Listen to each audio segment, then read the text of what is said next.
Hello, welcome to another stream. How about that? How about that?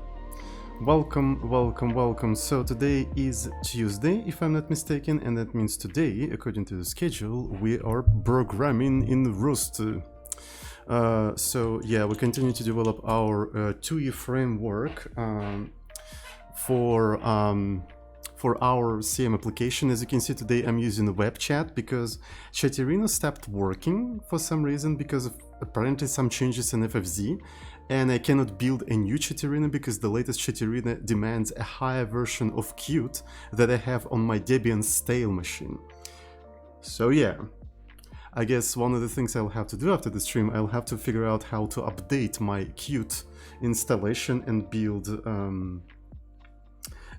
new Chatterino with it. So unfortunately, as a consequence, we don't have any BTTV or FFZ emotes. I might as well actually try to install FFZ. Yeah, but I'm not sure if I want to do it right in the stream. It shouldn't be that difficult, to be fair. But I don't know how much it will slow down my Twitch experience, which is already quite slow. So we'll see. Maybe we can survive without any BTTV or FFZ mods for a single stream, and I'll try to fix this problem before the next stream. In any case, hello everyone, hello Egregors, hello Free Fuka, Farrail66, Runtime Igor, Ivanhoe, John ZZconfig. I thought you were zconfig. You became ZZconfig? Alright. Dissatisfied feed. Dissatisfied spoon, okay. Jays, libemph, hi, I want to loop a string in a console based on user input. I'm new to JavaScript. Well, you can do whatever you want. If you want to loop a string, just loop a string. Don't let anyone to tell you that you are not allowed to do that. If you want it, just do it. I believe in you. Notice 30, hello, welcome everyone. Twas Step, hello. Yeah. So, yeah, today is Rust, and let's just jump into it, I suppose. Chromium. So the UI framework is called RCUI because I'm very uncreative with the names, but Old9 actually suggested a pretty cool name. So she suggested to call this UI framework QTPOV, right? Because it's actually kind of inspired by Qt, right? Kind of inspired by Qt. And my surname is Kutepov, right? Kutepov. So yeah, I don't know. I kind of want to call it like that, but at the same time, if I do call it like that, I'm gonna feel like a very narcissistic asshole. But maybe that's who I am, and that's why I should call it like that. I don't know. I didn't figure it out yet. So when I actually, after like a little bit of self-reflection, I will confirm that I'm a narcissistic asshole. Maybe after that I will rename it. We'll see about that. So how does the framework look like? So essentially you describe the UI tree declaratively, right? For example, we have a couple of examples. The first example is called grid. And what we have here at the root, we have a vertical box which aligns elements vertically, and then each element of that vertical box is a horizontal box that aligns elements horizontally, and sort of that creates some sort of a grid, and in each cell of that grid we put a text label, right? So this is the tree described declaratively, and you can also wrap trees with some sort of proxies that allow you to catch events and do something on those events and actually control how the events are going to be propagated down the tree. For example, for this particular situation, we assigned T to quitting. I think this is not the latest version, to be fair. I think, yeah, this is not the latest version. Let's actually fetch the latest version and see how it goes. So yeah, that's pretty much the framework that we're developing, and I think I prepared a couple of issues. Yeah, we have at least 10 issues to work on. Inspired by Linus Torvalds. Did Linus Torvalds actually work on some 2E frameworks? I never heard about that. Interesting. I open my gallery stream and hear the same music. I guess we're using the same stream for lo-fi. So yeah. By the way, hello Columbetka, welcome to the stream. I mean the naming of Linux. Oh yeah, what's interesting about the name of Linux, it was not the Torvalds idea, right? So he initially wanted to call it something like Freaks, right? And then the admins of the FTP where he uploaded the images just renamed it to Linus, and it just sticked. So yeah, Freaks, something like that.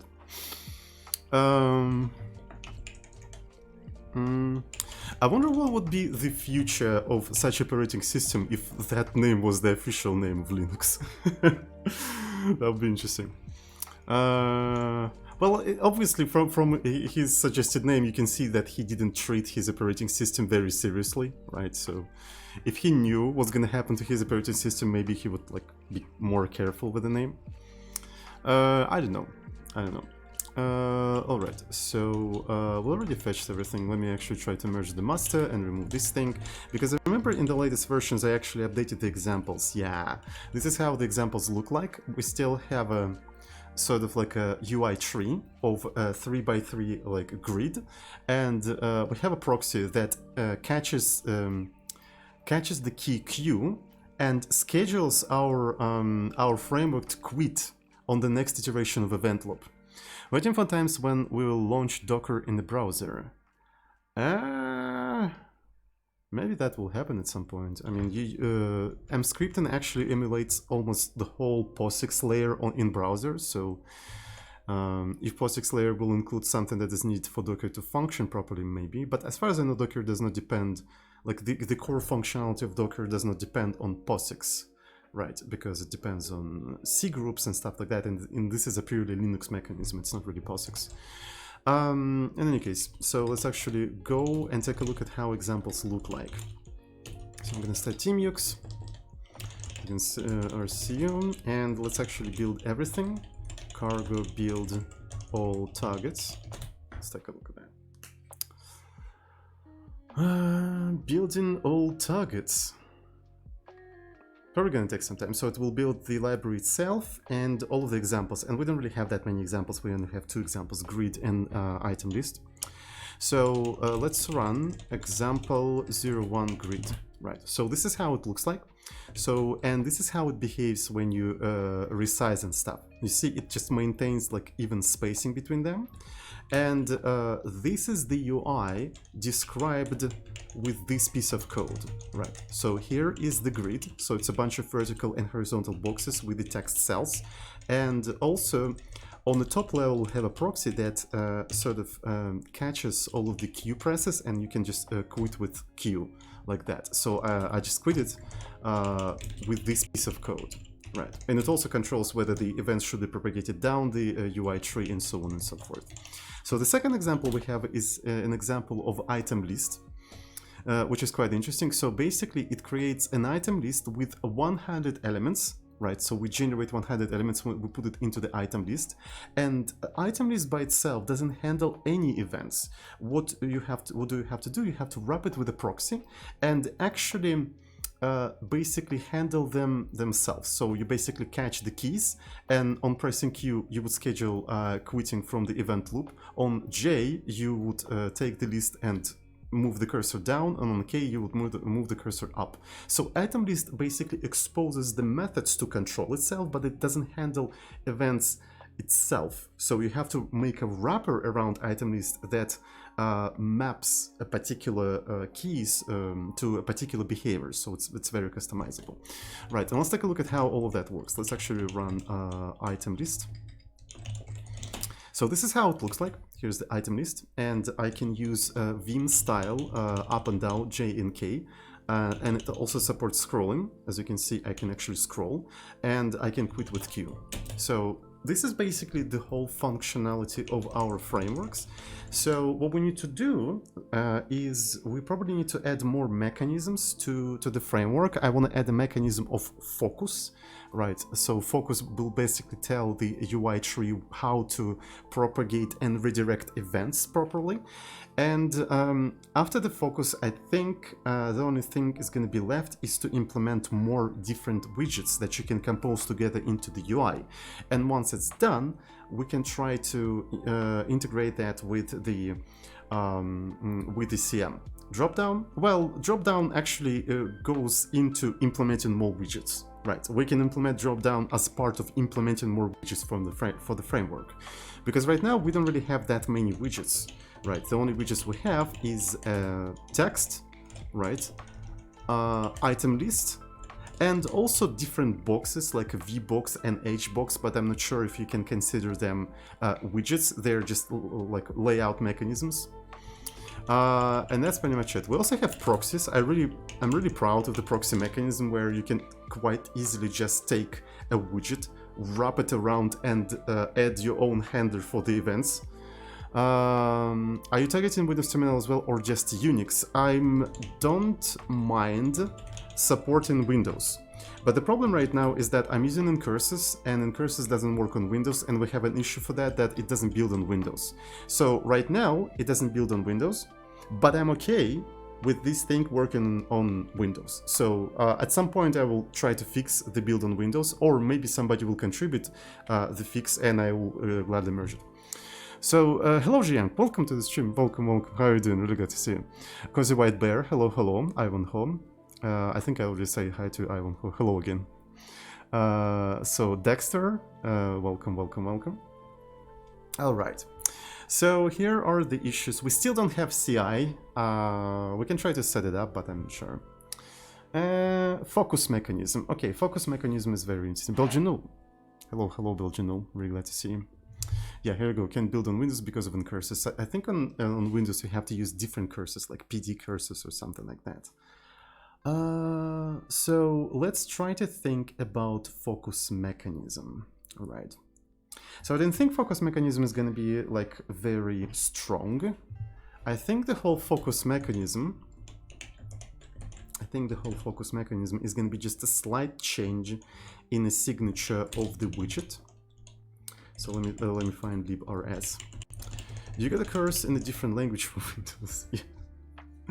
As far as I know, PD curses implements the same interface as ncurses. It's just like it's ncurses that supports Windows. As far as I know, ncurses also supports Windows, but it doesn't really work that well on Windows. It's really strange. I don't quite understand what's wrong there, but it's just it is what it is. Yeah. Oh, by the way, focus is not the only mechanism that we need to implement for the framework to work properly. Yeah, operations event mechanism extension that enables with signaling from the bottom of the UI tree to the top. Does it make sense? Just open source software things. Yeah, exactly. It's fucking classic. Does anybody know what the fuck I'm talking about? Event mechanism extension that enables with signaling from the bottom of the UI tree to the top. Alright, let's actually see. Maybe I can explain that. Maybe some people already understood what I'm talking about. This is like a classical OOP. No I was in a rush, like I had this like weird idea and I needed to document it like very quickly and I forgot to properly describe it. I'm really sorry about that. Okay, so we have a UI tree, right? Like an abstract UI tree. So you have like a V box here, you have a bunch of H boxes here, and each H box has a couple of, you know, text elements and whatnot. Right, so right now, we have an event mechanism, right? Event starts from the top, right? So you push the event, and the widgets themselves propagate that event accordingly down to the leaves.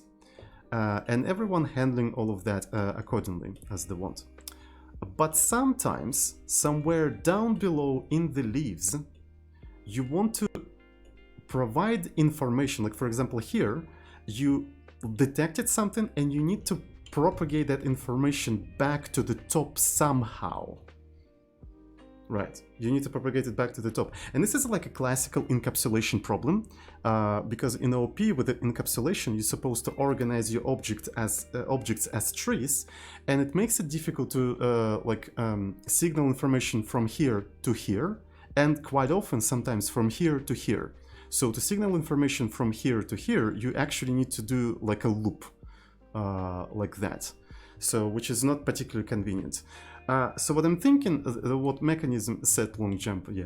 So what I'm thinking is that maybe any event or any widget will be able to generate a new event. So at any point they'll be able to generate a new event, and that event will go into the queue, and then it will be handled again from the top. So you can signal from the top to the bottom again.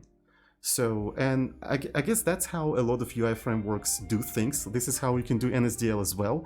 In SDL, you can actually push new events into the queue from the bottom of the tree and stuff like that. So, yeah, and that could be used for signaling from the bottom to the top. And this is what I meant by my description. It has a name of bubbling. Never heard of it. This is giving me React.js flashbacks. Well, this is probably because, you know, UI in JS has to deal with the similar problems. And that's why UI frameworks are very similar to each other, because, I mean, they're trying to solve the same problems. Right. So this is more of a, not really like a React.js problem, it's more of a UI problem. Or how do we handle UI stuff? But we don't have a virtual DOM or anything, so we do have a tree, but this is a tree of things that draw UI for you. It's kind of complicated, I don't know. We'll see how it goes. We'll see how it goes. So these are two main things that we need to implement before we go into adding more content into the framework. All you need now is to add a styling language and eBisp, the holy perfect. Yes. eBisp. All right. So do I have a Kanban? With bubbling, the event is first captured and handled by the innermost element, and then propagated to other element. With capturing, the event is first captured by outmost element and propagated to the inner. Interesting approach. All right, projects. Let's create a project. And projects are the boards in GitHub. So we're gonna use basic Kanban. By the way, basic Kanban is supposed to have 3 columns, and there's a really weird GitHub bug. When you create a project, it has a single column. Oh, they fixed it. Okay, so there was for quite some time a weird bug that when you create a simple Kanban project, it will have like a to-do column, but not these two. And when you refresh the page, it will have all 3 of them. So I suppose bug was that it didn't have enough time to create all of the columns before redirecting to the page, and it was quite fun in my opinion. Yeah, but it is what it is. So let's archive all of that shit. We don't need it. So let's add some things. So this is going to be one of our priorities, and the focus is going to be the first one. Let's explore how can we add the focus. So focus mechanism. Alrighty. So it's going to be 5, and I think, as already mentioned, the focus mechanism is not going to be that much complicated. I think it's simply going to be something like this, right?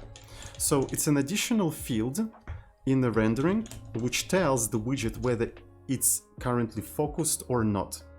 We don't really need such parameter in a handle event, because if you're not focused, you're simply not gonna receive any events. So there's like, if your function is not called, well, you're not focused, you're not receiving anything. Right. And yeah, but we still need to visually indicate that something is focused or not. Maybe we'll see if it needs to be indicated somehow at all. And then we'll have to probably go into such things as VBox and update their inner structure, maybe add something like focused, right, which indicates what is the currently focused widget within that vertical box, right? And then when vertical box receive an event, we're not going to propagate that event to all of the inner widgets. We're only going to propagate that widget to the one who's currently focused. right? And we're probably going to extend the interface of the VBox to actually scroll through the focus and stuff like that. So yeah, it's going to be interesting, I think.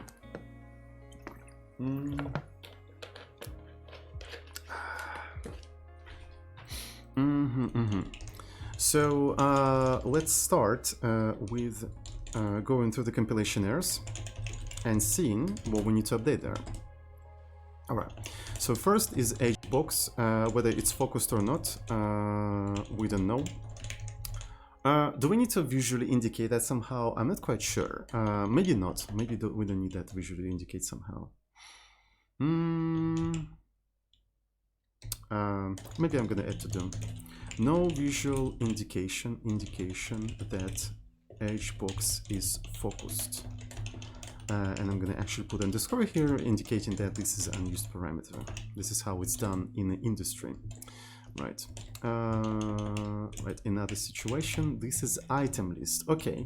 So yeah, for the item list, we already have something for indicating a focus in CM. It's actually quite subtle, right?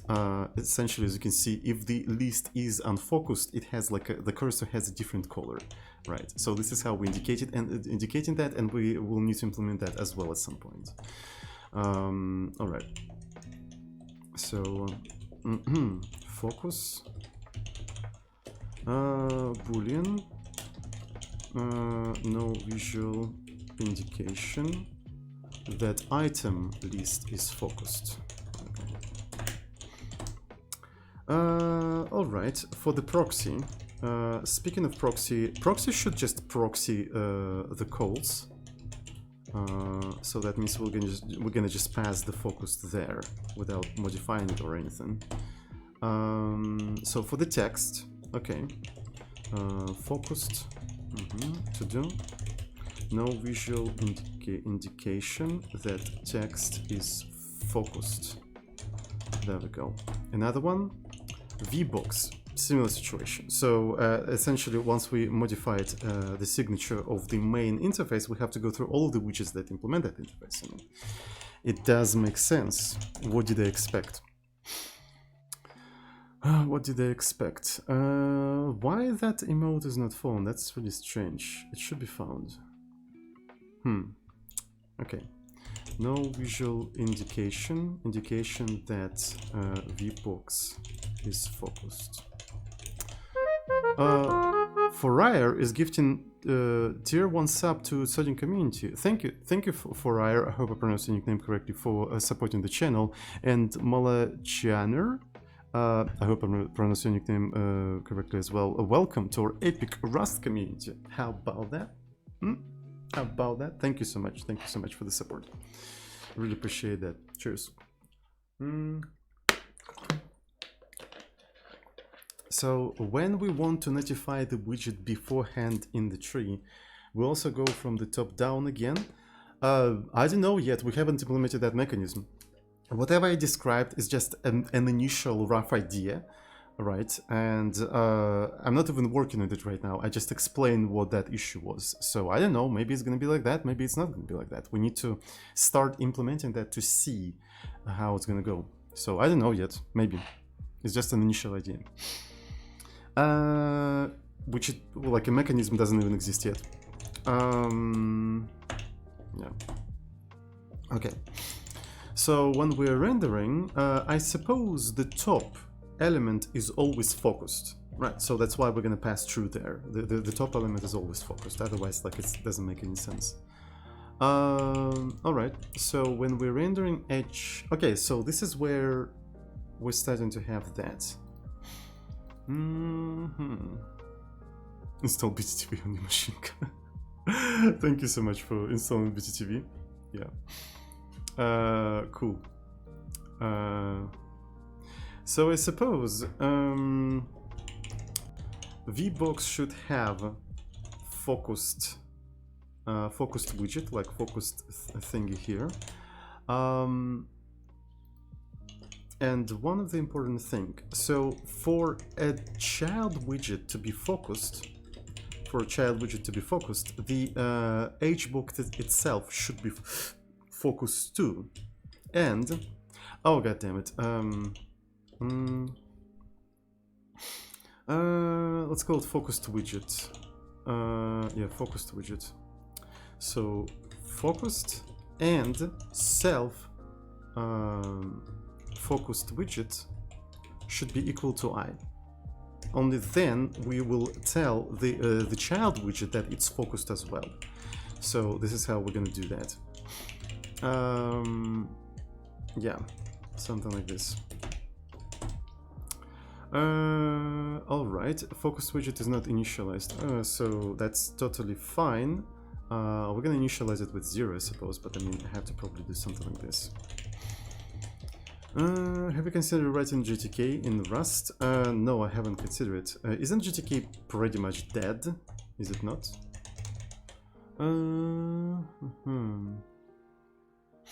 Okay, so yeah, alright.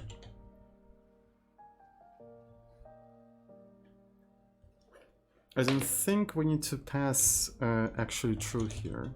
Yeah, because the focus for item list is indicated slightly differently. Alright, for the VBox, it's kind of similar to the HBox. HBox.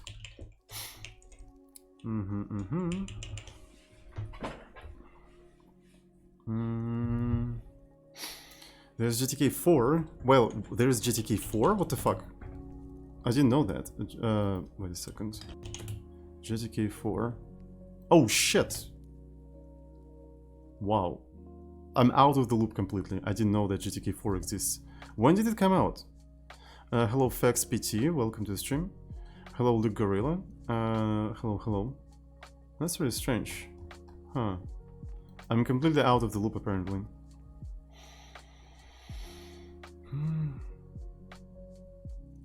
Is it somehow different from GTK 3?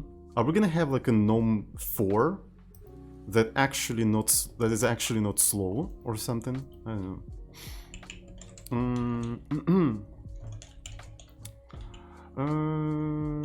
Okay, so this is that, and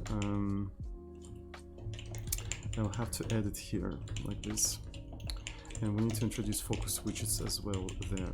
So here's a focus widget, it's a use size, and then I'll have to initialize this as well, focused widget 0. Okay, so, and, oh yeah, it's underscore focused. Let's see. Alright, it seems to be working. There should be no like visual differences so far because we don't really handle the focus mechanism at all. But it's kind of interesting. So how are we gonna switch between this kind of stuff?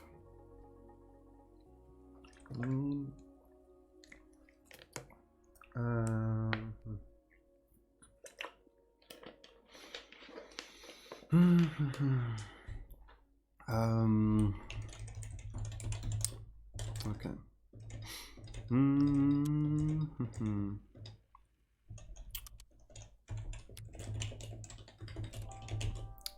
Introduce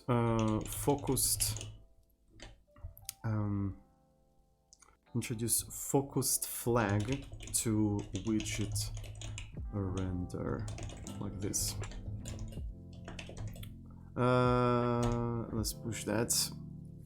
I suppose the problem is not that Columbiatka doesn't have BTTV, is that I don't have BTTV right now, so his emotes are not visible on the stream. So all right, seems to be good. So the question is, how are we gonna switch the focus? This is a web chat. Yeah, Chatirina doesn't work. It stopped working, and I looked into where it crashes. It has something to do with like FFZ API returning some bullshit that Chatirina does not expect. And I tried to build a new Chatirina right before the stream, and the new Chatirina requires newer version that I have on Debian, and Debian has a very old like cute version. So what I need to do is I need to update my Qt, and only then I will be able to build Chatirina. cute version here. Yes. All right. So here's the thing. We can do something very interesting. Let me see. In example grid, we use VBox. So we're gonna start with VBox. Let's actually introduce some mechanisms for VBox that will let us control focus. Pub fn focus next, something like this, and it's going to be mute self. Essentially, when you call this thing, it will choose the next widget to be focused, right? So maybe we're also going to introduce like focus previous, but let's actually settle on focus next. Maybe I'm going to do something like focus previous, right? Mute self, and then I'm going to just put it to do here, right? To do. There we go. Speaking of this one, it's going to be self focused widget, equal +1, and then we'll have to do a mod, right? It's going to be something like mod self widgets length, something like this, right? So this is how we're gonna you know, scroll through the focuses on the widgets. And also, yeah, also we need some sort of like a visual indication that the current like cell is selected, but I'm not sure how exactly to do that. One of the things we can have like a border around the focused V boxes, but it's not probably gonna be like permanent. I just need that to indicate what's selected right now. Could you do both using single toggle like function? Do both what? Next and previous? Whatever. This is not the point right now. The point right now is just to see how it's gonna work. All right. So yeah. So I want to have like a simple function that would let me render a rectangle, something like a render frame, and I would put a rect there, right? Put a rect there, and also give it a character. So essentially, it will create like a border with this character around that rect, right? So this is something that I want to have. And also I want to be able to shrink rect by 1, right? So essentially, yeah, essentially I can draw the frame, shrink the rectangle by 1, and then use it for giving the children to render that. So basically, when a cell is focused, it's going to be slightly smaller to accommodate for the border, right? But we need to implement these two things. We need to implement render frame, and we need to implement shrink rect to actually do all of that. So we might as well actually put floats there, because as far as I know, rects are floats. We actually do all of the layouting calculations in floats, and when we're rendering very specific things, we just floor them, or maybe round them. I don't remember what exactly we do. I think we just, I don't remember. Wait a second. No, we floor them, or yeah, we floor them. Maybe we should round them, but maybe flooring them is like a very safest thing to do, but yeah. Anyway, so vbox rs, I will try to implement this to function. Florfs chat. Can we get some florfs in the chat? Because the chat is a little bit dead. Maybe it doesn't have enough florfs. All right, we need more florfs. So okay, fn render frame, and we're gonna accept the rectangle of the frame, and the character to render. So here's the character. We'll see how we can render all of that. So it's going to be to do. And a fan shrink rect. So we're gonna accept the rect, and we're gonna produce a new rect, and also by how much, right? So we're gonna accept D f32. So this is how, like, what the fuck is this shit? It's supposed to be like that, to do like this. A10 twos chat. Okay, it's fun, very fun. So this one is weird. So this is essentially a original rectangle, right? So maybe I'm gonna call it origin rectangle, and maybe it makes sense to actually copy it. Origin rect. Back to here. So I'm gonna take origin rect and I'm gonna clone it. All right, and depending on whether we're focused right now, right? Depending on whether we're focused right now, we're gonna do like different things. So if we are focused, right? If we're focused, we're gonna try to shrink the rectangle. Shrink rect by 1. And also render frame for the original previous rect.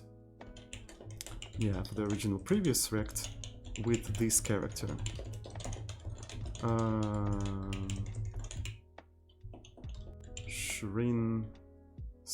Shrink. Okay. Cool. So this is gonna be the idea.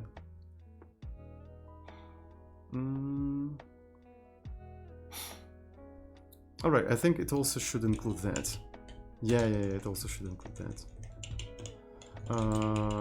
Yeah, so we're using all these functions, and we'll see how they go. Let's see how they go. Doesn't compile because, again, I keep forgetting that you're not supposed to do that. Rect not found. Aha, so this is because you have to do it like that. Okay, I see. Anything else? And also has to be like that. Expected rect but found. Excuse me. Is that because of that?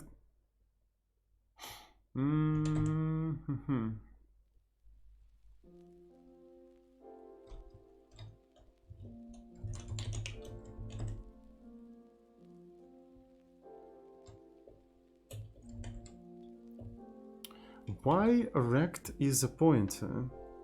I actually cloned it. Oh, it cloned it as a pointer. Do I have to... Okay, do I have to like... I think this is what I have to do. This is kind of strange, but okay. Method not found in rect. I think rect should be clonable. This is one of the problems here. Rect is not clonable. So yeah, it's not copyable, it's not clonable. Let's actually fix that. Derive clone. Yeah, there we go. Cool. Nice. Alright, so if I go here, can I now remove this thing? Will it work for me? Yeah, it actually will work. Cool.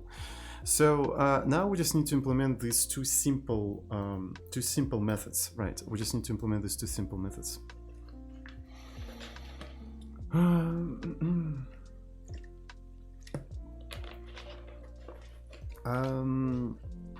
All right. So I think I'm gonna start with the shrink rect because I think it's the easiest one. So essentially we need to construct a new rectangle, right?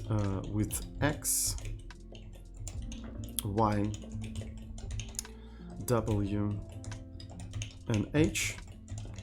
Right. So essentially, if you wanna shrink a rectangle.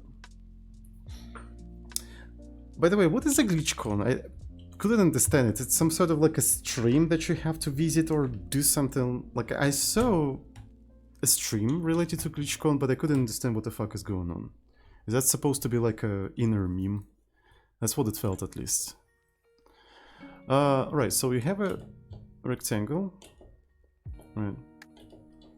So, and you have these 2 points. So essentially you want to shrink it by a particular value. So that means you have to add to x. Look a stream 15 minutes and get an emote. Cringe. Get a reward for breathing. Breathing award. Anyway. So, so you have to just add that value to x and y, right? But you also have to shrink width and height by double of that padding. So that's how you're gonna shrink. How you're gonna shrink the rectangle.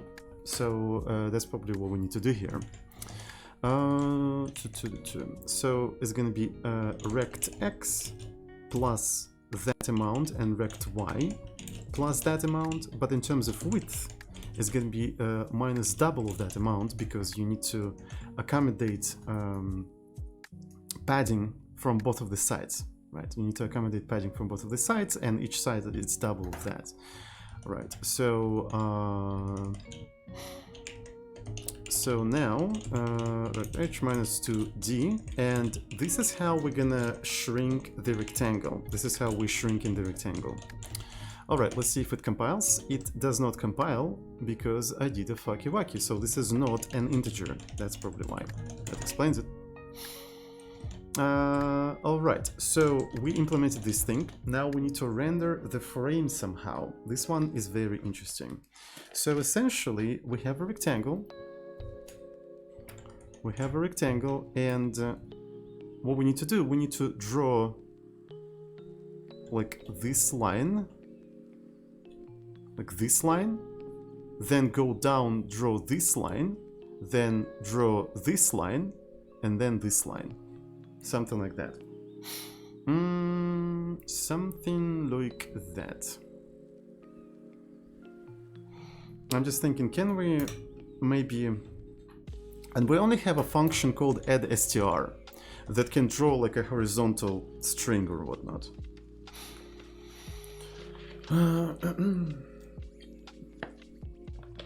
It can draw a horizontal thing.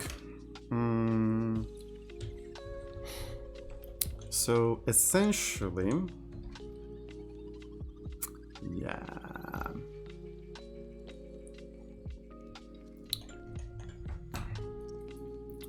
Let's see.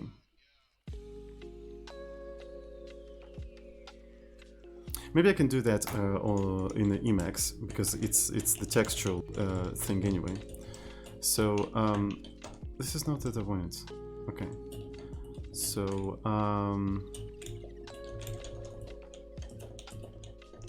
this is what I want to render. This is what I want to render with Rust. The question is how exactly we're going to render all of that. I think I'm going to render it exactly as I just typed it out. So essentially we're going to generate 2 strings, right? We're going to generate 2 strings, this one and this one. And we're going to go from the top to the bottom, and depending on whether we are on the edges or within the rectangle, we're going to just print different strings. And this is how we're going to generate such a rectangle. I think this is the easiest one to, like, you know, to implement. So the first thing we'll need to do, we need to generate like this string, and I wonder how easy would that be. Where's Emacs? Okay. So I can expand the rectangle using shrink with -d2 in one direction, in one function. Yeah, so you can actually expand it as well, yeah, if you put a negative thing here. So it's kind of like the idea.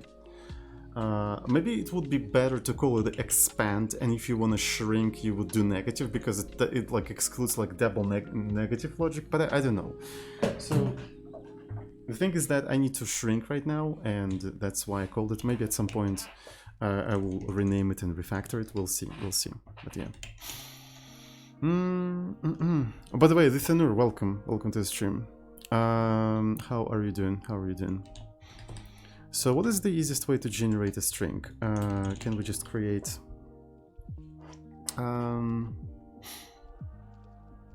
Suppose that works. Yeah, it actually worked because I didn't notice you for quite some time. So, so maybe we're gonna have two strings here. So it's gonna be like full. So this is gonna be the full string. It's a string new, and maybe we're gonna have something like hollow string. And this is another string here. Right. And these are the strings I'm talking about. This is the full string and this is a hollow string. And we're gonna use these two strings to render this rectangle. That's gonna be the idea. So maybe we can actually pre-render them in a separate block, right? Something like this is gonna be a mutable string, right? Then here, we're gonna have a little bit of logic, like to do generation, and then we can return that generated full. So outside of that generation, it is immutable. Outside of that generation, it is immutable. Can format actually generate like n amount of elements? Is it possible? I had successfully infiltrated the chat. How did you notice me at Sodding? Well, years of practice and years of streaming. So what can I say? All right, let's take a look at the format. I'm not sure if format can do that, but maybe it can. So string stdfmt, let's take a look at that one.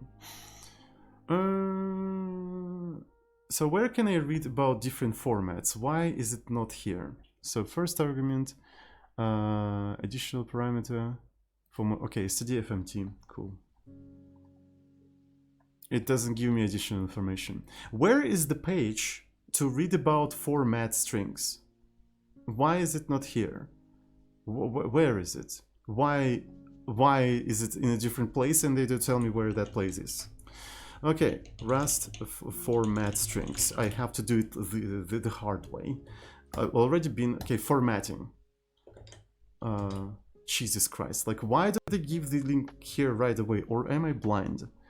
Or is the documentation that bad? I guess documentation is that bad. All right. All right. So we also have widths, and you can actually specify widths. Nice, nice, nice, nice. This is actually quite cool. So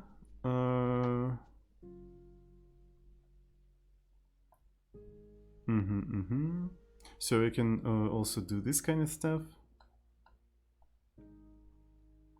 To be fair, it feels like maybe this kind of thing would be helpful. I'm not sure yet. I think I want to create like a separate playground thingy where I'm gonna experiment with these things, and we'll see how it goes. So it's gonna be fn main print ln, and one of the things is that I'm gonna have h, right? I'm gonna have h, which is equal to something, and this is what we're gonna have here. So and let's say that I'm gonna put this thing here, and let's see what's gonna happen.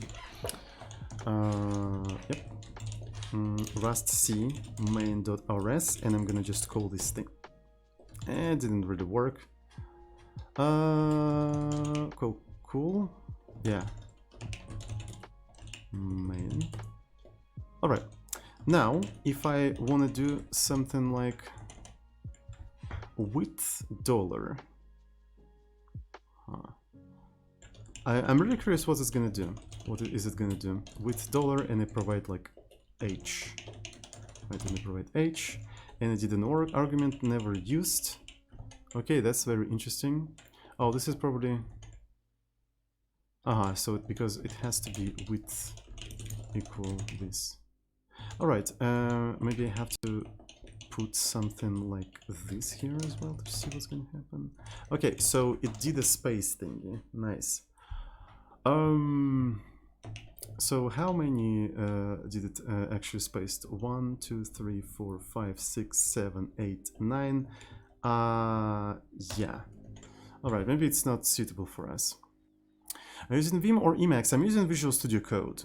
I think Visual Studio Code is better than Vim and Emacs because it's more modern. So precision, there's precision. Okay, repeat. You cannot repeat. Right, maybe we can use something with padding. This one is interesting actually. So hello X fill alignment.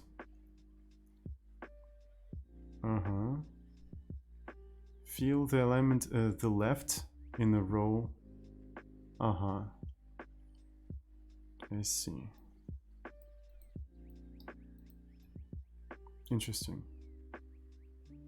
You can also align the center, left, right. You can, okay, that's actually, it's actually cool. But I didn't see any repetition, as some people said. I didn't see any repetition. Yeah, there's no repetition. You can also only fill and align and stuff like that. That's the only thing we can do. And to be fair, I don't even know how fast that is, so we'll see. So we'll have to do it like that. Can I also do this? To be fair, this is a little bit confusing, but maybe it's gonna be useful. So what if I do something like this, like that, and also I'm gonna do width, right? And then I'm gonna set width to that. Will that work? It doesn't work. Maybe because I have to do it like that. Okay, so it did in fact work. What the fuck? So how many characters? We have exactly 10 characters. And that means maybe, so this is exactly 10, and if I add another thing here, I'll have to do something like -1, and this is going to be exactly 10, yeah, exactly 10 characters, and if I remove this thing, right, if I remove this thing, it's going to be exactly 10 characters, so this is essentially how you can generate that, and that's actually pretty scary, to be fair. Another thing we can generate similarly, but with that. So there you go, we generated like a full and a hollow one, right? And depending on the size here, we can actually control that, right? Makes sense? I think it makes sense. So this is how we do that.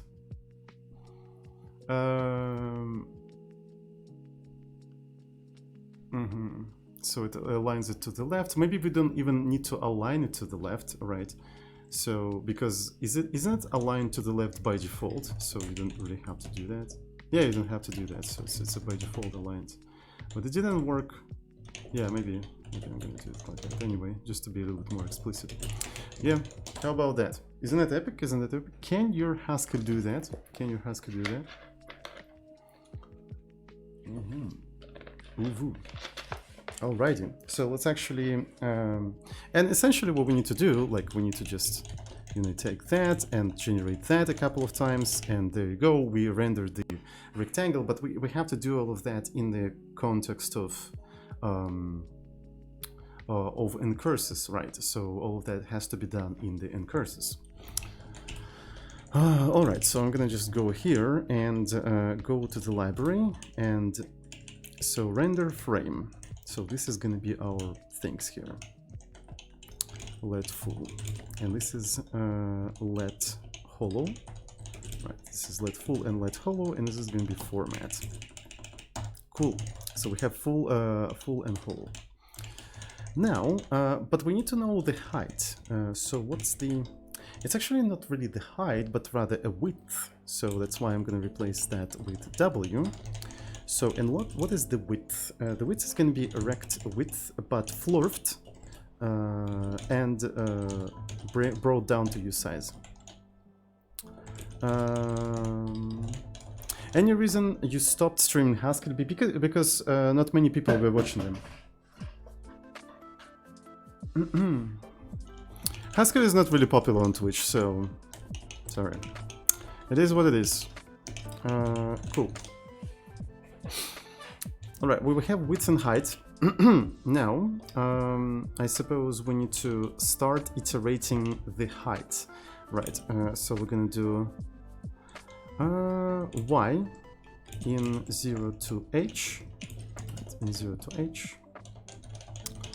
And this is where we're gonna start doing this kind of stuff. So first we have to move. So we also need X. So I'm gonna take X, floor it as your size, and this is what we're gonna use here. So Y and X, we move to the appropriate position. And sadly, Haskell is not designed with esport in mind. Exactly, that's exactly what happened. If I equals 0 or I equal h minus 1, we're gonna render add str full. Otherwise, we're gonna render hollow. So this is our strategy on how to render the frame. Isn't it epic? Oh, it has to be or. Thank you, thank you, thank you, thank you. Thank you, thank you, thank you. So this is the simplest way to render such a frame, I suppose. So let's see if it's gonna work or not. This is not what I wanted to compile though. So let me try to do cargo build. Or maybe all targets as well, just in case. And it doesn't compile. Thank you so much. I'm really happy. Oh, because it expects as to be fair, why can't we just declare those things to be I32 so we don't have to deal with this shungite? We don't have to deal with that shungite. I'm a little bit hungry, god damn it. Add equal or in Rust? No, I already fixed it. It is not equal to that. So it expects you size. God damn it. Okay, it wants you size, right? But oh my god. As I32, as I32, and everything seems to be okie dokie. Oh shit. Okay, so we also have to be a little bit more careful because we have to replace this thing with X, but at the same time we also need to add this thing and have double X. Right. So here's another X here. Why are you... Oh, god damn it. Okay, so this has to be CH then. This has to be CH. A little bit of Emacs magic, and we're ready to rock and roll. Okay. So yeah, I think we implemented everything I wanted correctly.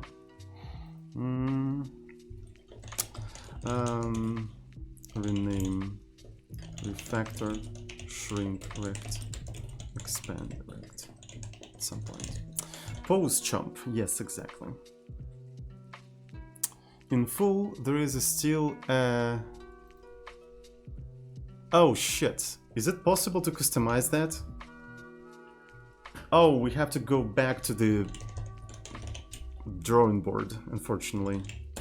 Because I didn't take that into account, god damn it. Alright, so let's imagine that I have CH, which is this, and then I'm gonna replace this kind of stuff. CH, and we're gonna have another CH here. There we go. And obviously here. There we go.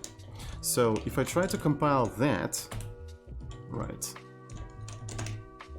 it works. But if I change this thing to like pluses, yeah. So the padding is not customizable, and the padding is not customizable. And I wonder if I can do it like that. I don't know. Can I? Can I? Is it possible? Probably not. So it feels like you have to know up front.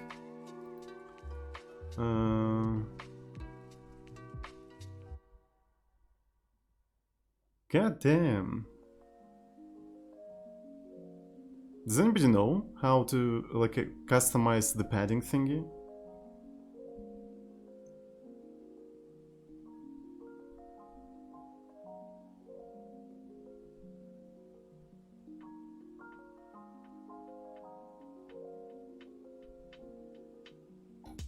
You know, it would be way easier if I just generated them programmatically.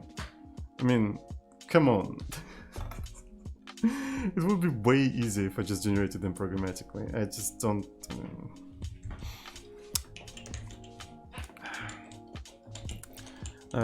okay, so let full essentially And it will be way more straightforward. I in 0 to 20, right? You just push ch and then return full. Lost algorithm, welcome to the stream. So this is the full, pretty straightforward. Then I have a hollow, right? So hello. Let mute hollow, right? Also the same thing, string new. So in here is a little bit different, right? Because I'm gonna do full hollow. I mean, push ch. Then we're gonna do this, but actually this one has to be h but -2, right? H byte -2, where I'm gonna push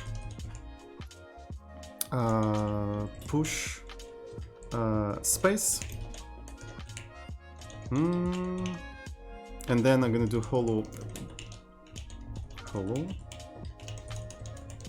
push ch and just return hollow. And now I don't have to learn this formatting bullshit. Why do I need to learn like a separate Turing, not Turing complete language for generating, like, which is worse than regular expression if I can use just, if I can just use Rust language to generate that. So, like, why? I don't have to do that. I don't think I need to do that. So, fuck that. Sorry. It's just what it is. Like, I don't think it's worth learning this madness just to generate something that could have been generated super easily just directly. I don't think it's just worth the effort. No, I'm sorry. So this is full. This is full. Space hollow. Come on. And it's even more readable. You just read this code and you would understand instantly what it's doing. It's pretty straightforward. Right, it's as explicit as it can get, and it's super customizable. You can increase like the size, make it 50, right? Completely change it to A. Like, come on, like, why do we need this weird ass language if we can use a normal programming language? Seriously. str repeat. Finally, why nobody told me about str repeat? Now that's already better. Thank you so much. Where is it? Repeat. All right, that's already better. Thank you. For example, we can probably use something here like this. So full is gonna be str repeat. So that's even better now. So, but this is str, so that means I have to do something like I have ch.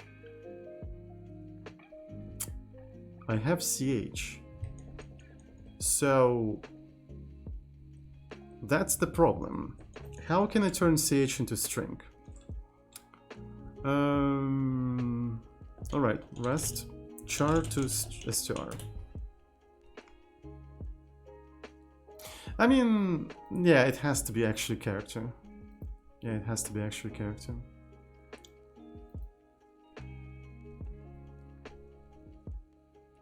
Someone did tell you?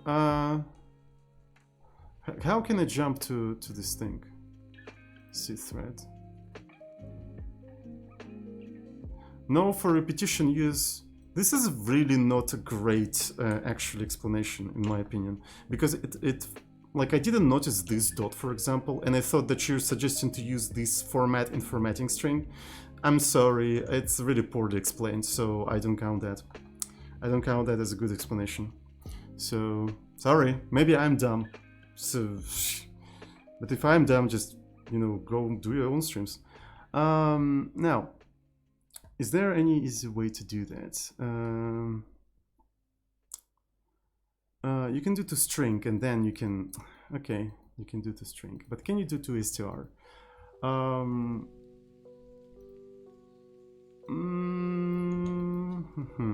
Char.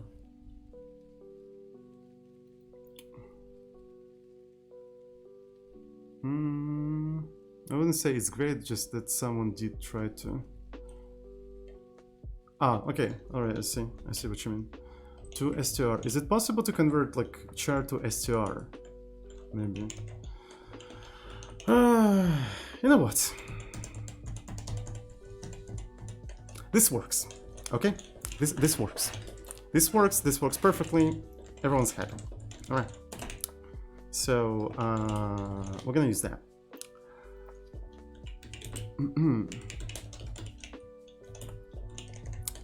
Just wasting time. Programmers love to waste time on non-existing problems. This is not existing problem. It is not existing problem. It's solved. That's it.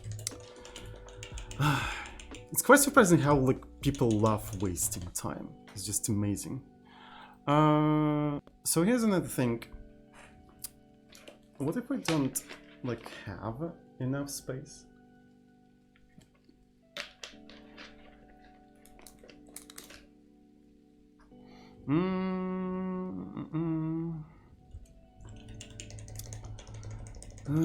All right. So let's adapt this piece of code to whatever we have here, and we need to be a little bit careful.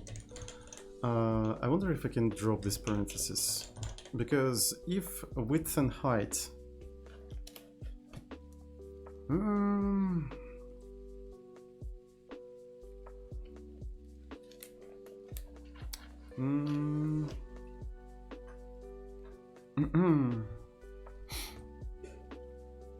yeah, so we need to take into account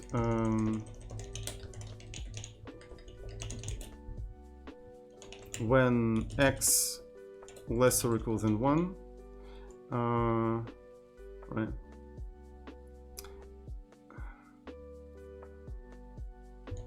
And when y less than or equal to 1.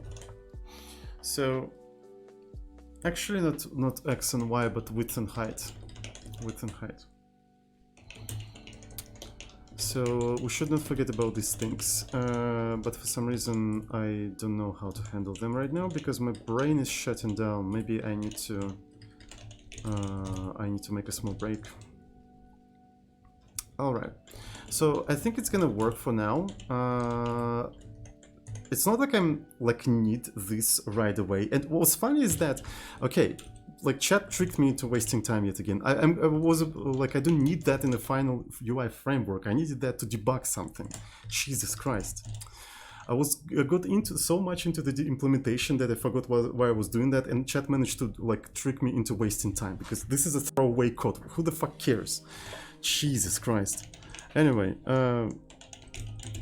so example 01 grid. Yes, this is what I'm talking about, and this shit didn't work because that's not what I wanted here. But I mean, it kind of works, I think. You can just do these kind of things. Sure. That's horrible. Does it have enough space to do anything? Alright, so I think we'll just need to take that stuff into account and also go back to the VBox. Yeah. So why I'm doing that, I just want an indication of what is the currently focused to troubleshoot the focus mechanism. That's the only thing I want to do. Yet another hello, welcome to the stream. Alright. So let's make a small break because I don't know, something is wrong with my brain. Yeah. 3 minutes. We're gonna have 3 minutes. Alright. So then, alright. Let's make a small break and you guys have fun.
Yo, yo, yo, hello, hello, hello, welcome back, welcome, welcome, welcome.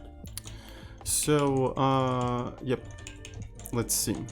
I wonder why it behaves like that exactly. It's kind of strange in my opinion. But, yeah. It shouldn't behave like that, for sure. So, I don't see any problems here right now. Let me go to VBox. Let me go to VBox. Okay, so this is the rectangle. And in fact, I shouldn't be actually shrinking and framing the whole rectangle.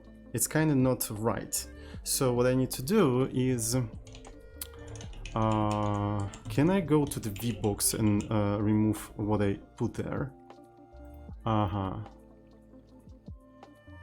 So it was focused like that. Okay, so I think I can remove this kind of stuff. Let me quickly do that.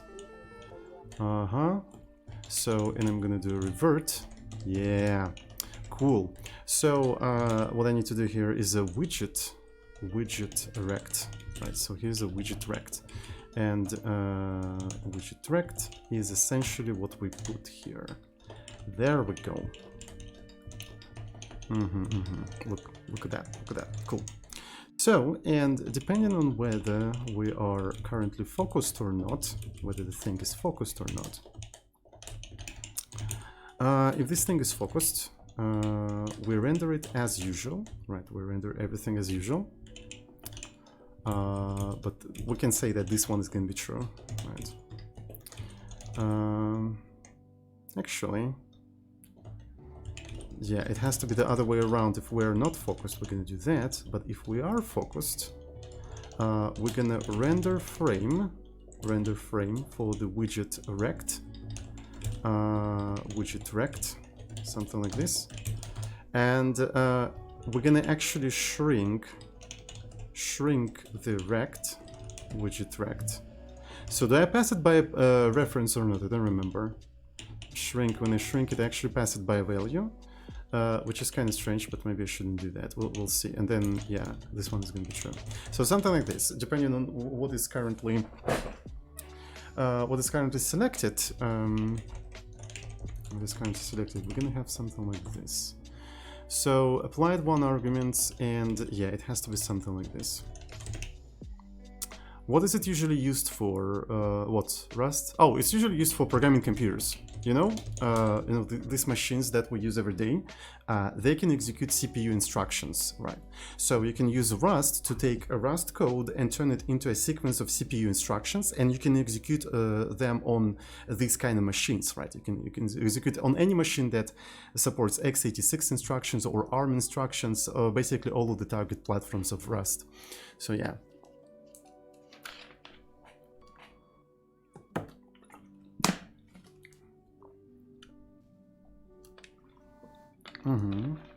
Yeah. Do you have x86 CPU, by the way? If you do have x86 CPU, you can actually use Rust to program that CPU. That's actually pretty cool. Right. So, yeah. So this is usually what Rust is used for. It's pretty cool. Okay. Seems to be compiling, right? Everything seems to be compiling. And yeah, let's just give it a try. And there you go. As you can see, this entire thing is... Yeah, this entire thing is selected. All right.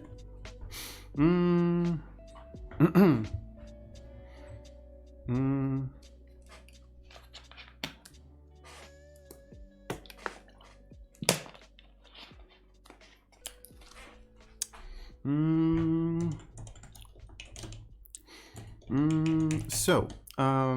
we need to call focus next somewhere. We need to call focus next somewhere. Let me go to the example 0, 1 grid, and this is where we're going to try to call that. So I suppose I'm going to start with just matching this entire thing. All right. So if we have something like a quit, we're going to call RC quit, and I wonder if I can just use tab. Will that work somehow? Yeah. Let's actually also assign it to quit.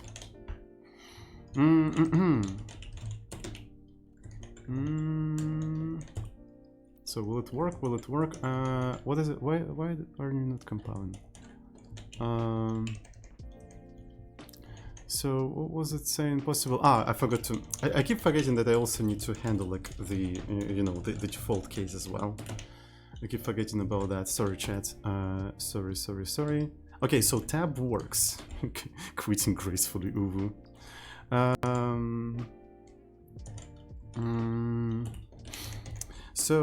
And now what we essentially can do here. So this is not the origin, but I can call it UI. Right, and here when you press tab, I can do focus next. Right, focus next. There we go. And let's just try to compile that and see what's going to happen. And it does not compile because I renamed this from origin to UI. Silly me. Query replace origin UI. Boom, boom, boom. I want you in my room. Oh shit.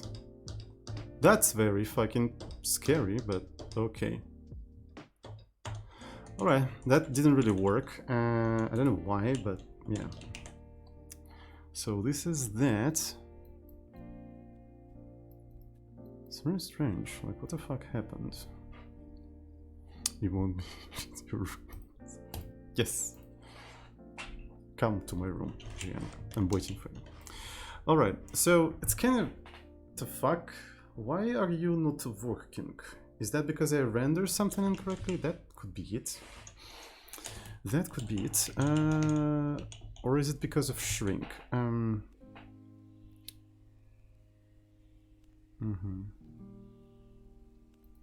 So y x. X is that. Oh, and y has to be actually y plus... Searches for tickets to Novosibirsk. How much distance between Novosibirsk and Singapore, I wonder? Huh. Should be actually closer than to Europe, for sure. Probably a lot. Probably still a lot.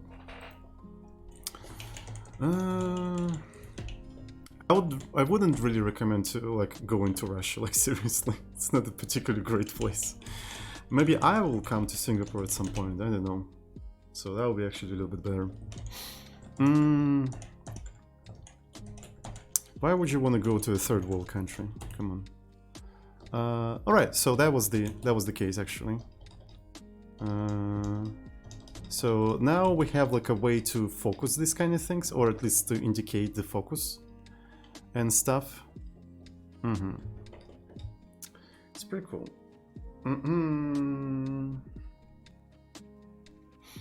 It's a little bit uneven, to be fair.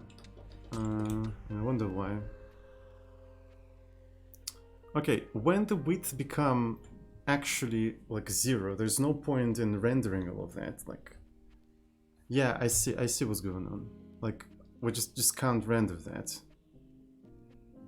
Yeah, it just becomes unrenderable, fortunately.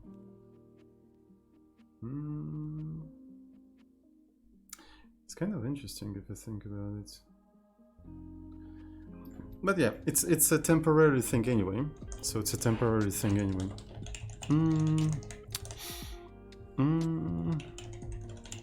And here's the thing. Here's the thing. We need to add a similar mechanism to HBox. To the HBox as well, and you will instantly see the problem. You will instantly see the problem that I'm talking about. So let me extract this thing to widget widget rect.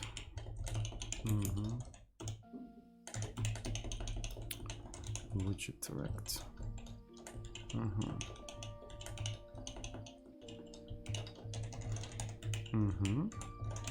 So here's the stuff.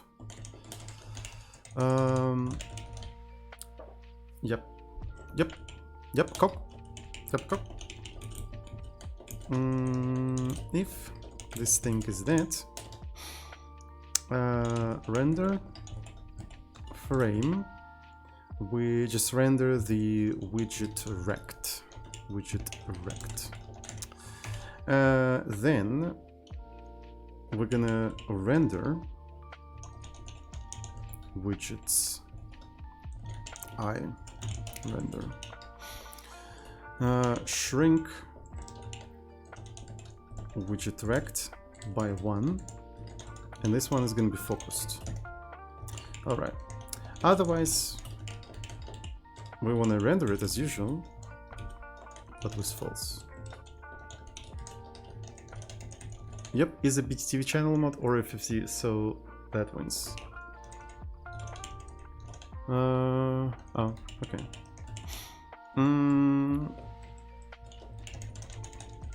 Alright, so let's see if I can compile that.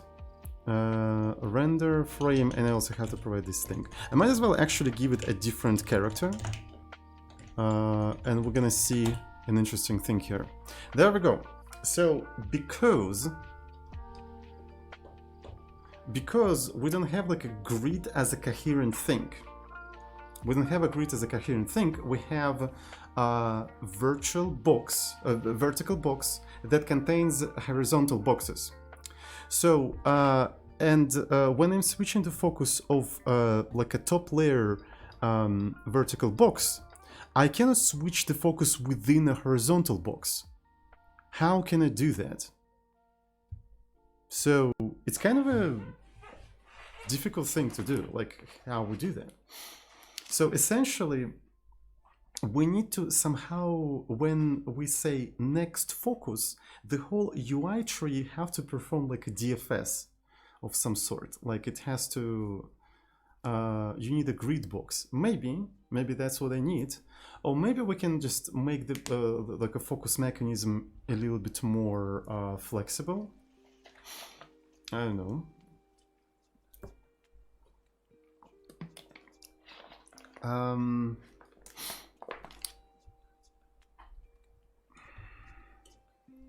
Essentially,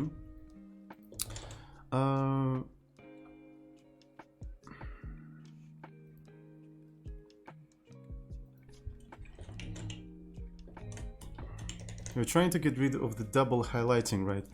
I can visually get rid of that. What I'm trying to do is I want the focus to scroll through elements, through each individual cell instead of rows. So I can just remove the double highlighting. It's not that big of a deal. The highlighting is needed to demonstrate what kind of problem I'm dealing with. So visual part is not a problem at all. So visual part is not a problem.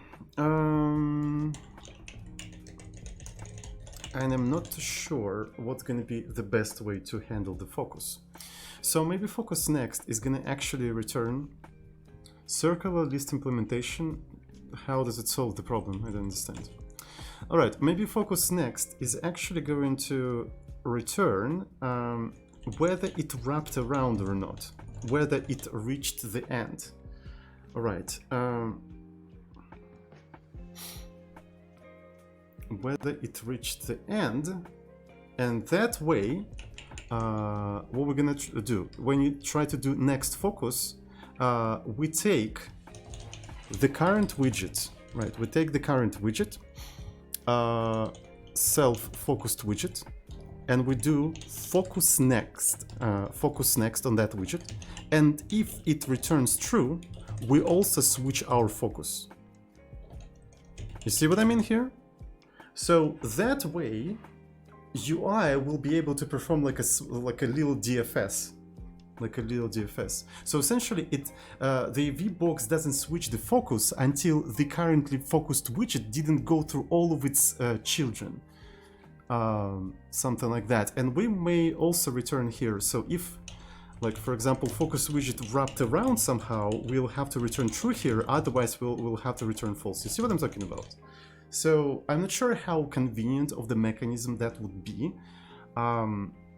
And for example, like leaf elements, when you call focus next to them or focus previous on them, they do nothing and always return true, which forces all of the higher elements in the hierarchy always skip through them. Something like that. See what I'm talking about? It's kind of an interesting... Maybe it's going to be useful, maybe it's not going to be useful, I don't know.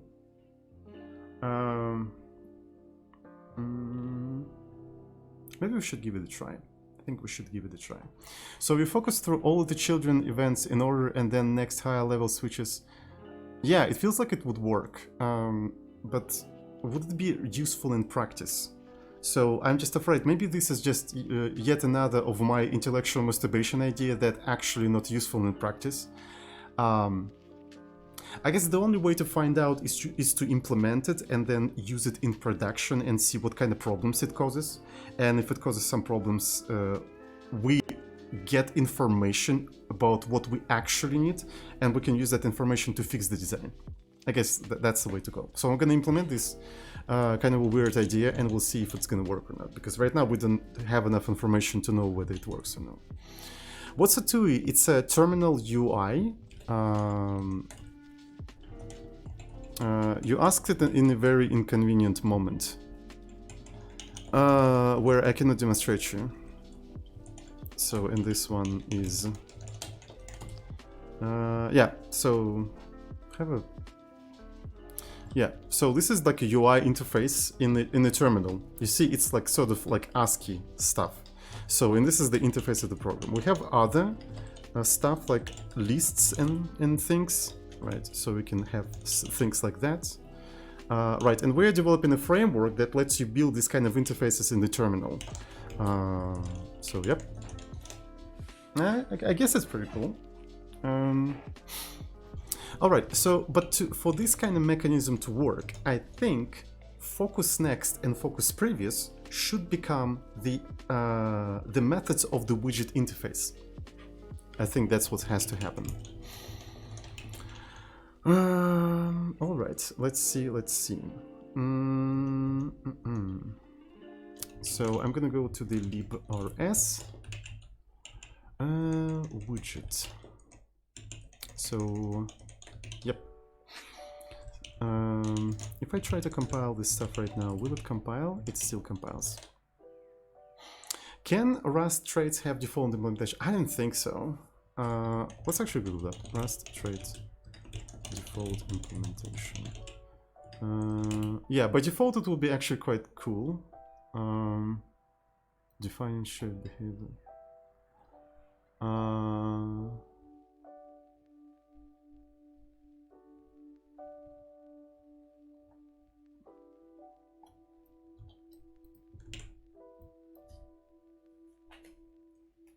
Well,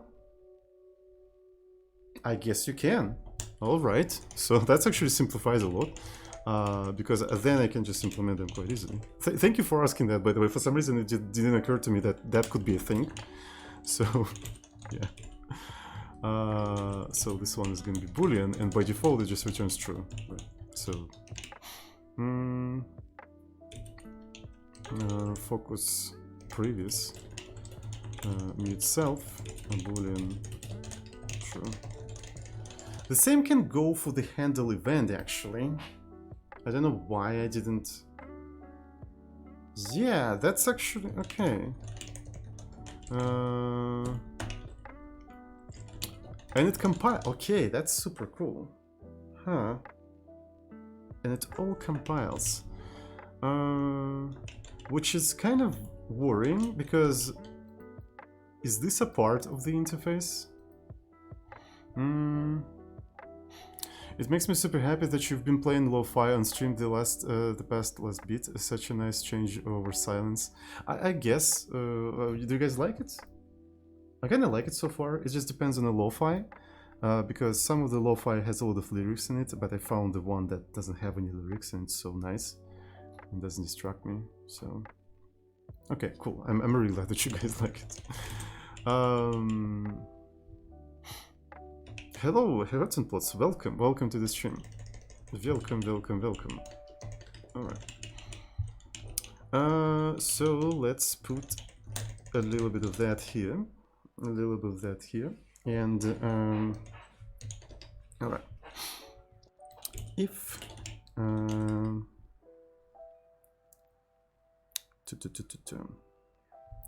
if self widgets, focused widget, focus next returns true, that means it wrapped around. And that means we have to wrap around as well. If it didn't, we can just return false here. Then we have to be super careful here.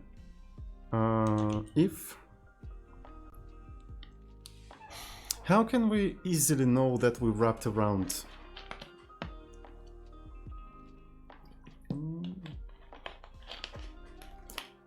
Okay, so I'm gonna use a very dumb solution. If focus widget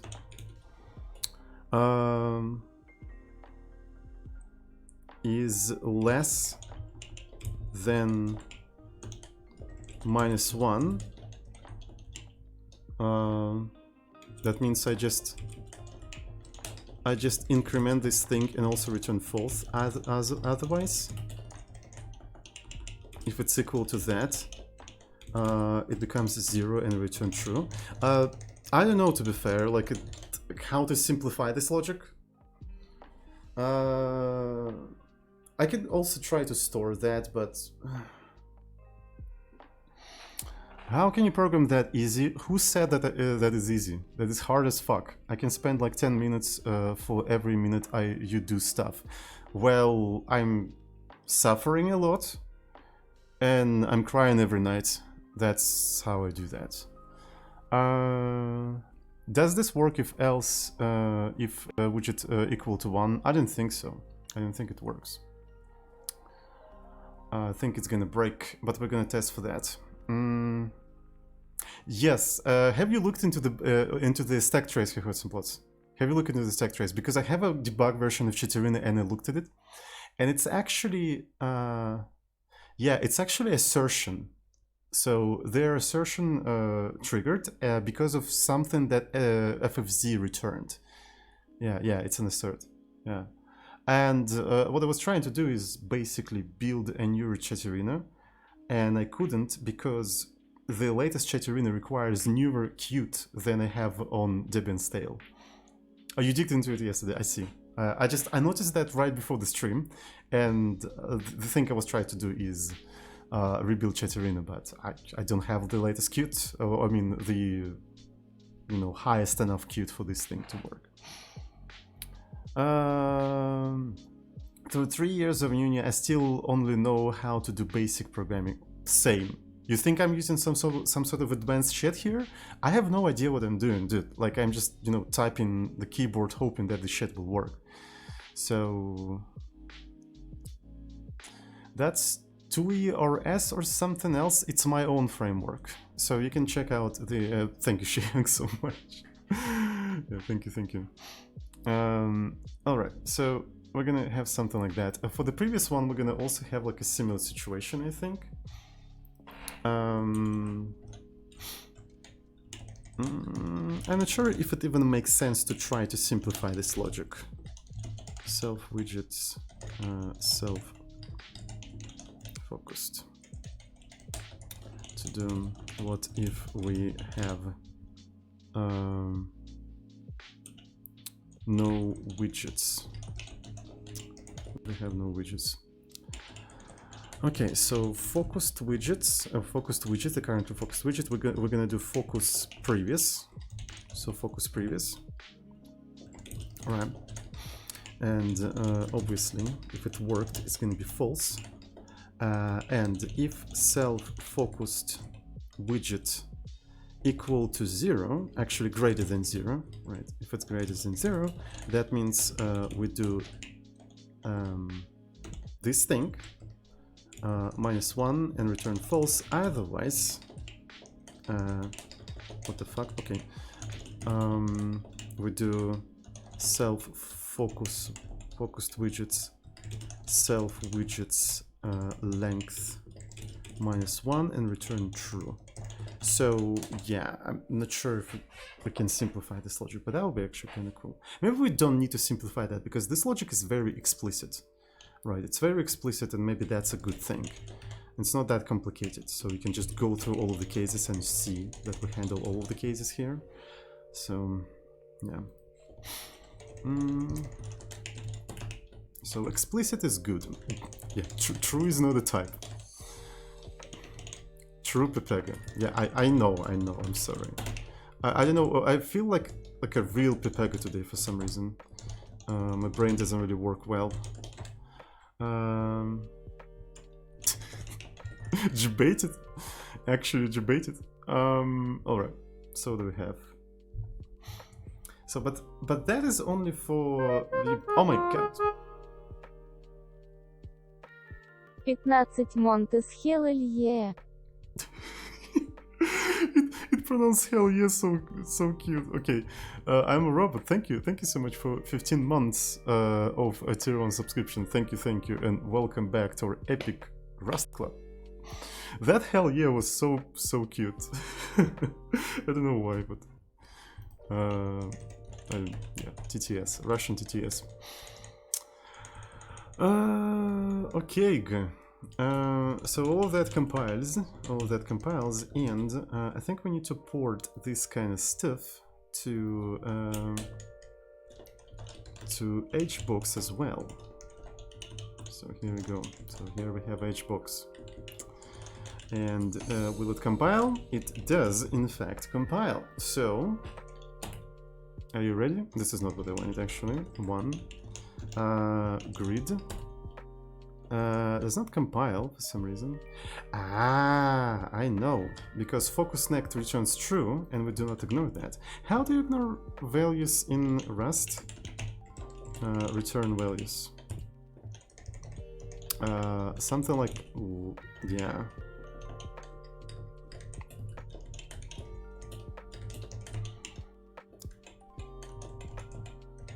Like this, probably. I also need to build all targets. Build targets. All targets? Forgot. I guess it's gonna work. It's really weird language, I'm gonna tell you.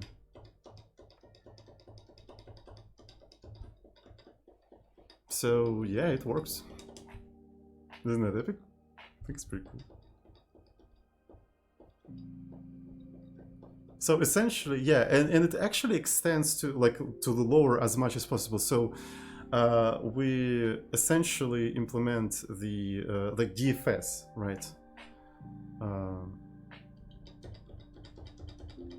Yeah, seems to be working. I cannot go back in. So how can I do Shift Tab? When you press Shift Tab, what is it? What is the Shift Tab? Alright, so maybe we can do something like... So tab is okay. And curses Shift Tab. Capital Tab. Really? Oh, okay, I see. How can I get Shift and get CH? Okay. Classic problem.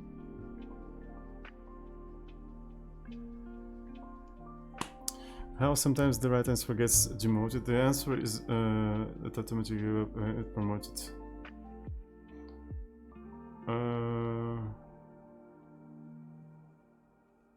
Okay. We use inverted background instead of using border. You have no idea what we're doing. It's a temporarily debug visualization. Welcome to the stream. Thank you for watching so carefully.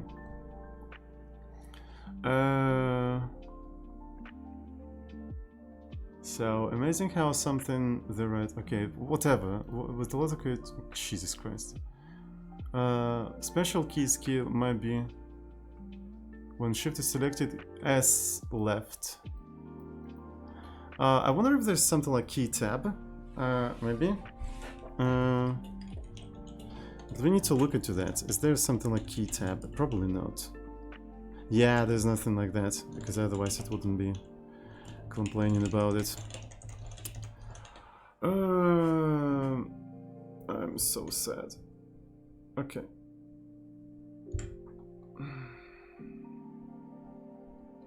Oh, that's very interesting. So you can try to do like take CH and then print its key name. That sounds like a pretty cool idea. Maybe this is what we should try to do. Just basically, if I press Shift Tab, it will give me that. Let me try. src librs. Okay. So maybe this is where we want to do that. So we're not gonna render UI, but we're gonna get the key. And I'm gonna try to add str key name key. I walked away for a while. Sorry, don't worry about it. So yeah, it's just a temporary visualization just to see how the focus mechanism behaves, right? And once it's done, we're obviously gonna make something like more nice looking. So far it's just a debug mechanism. Don't worry about it. Yeah.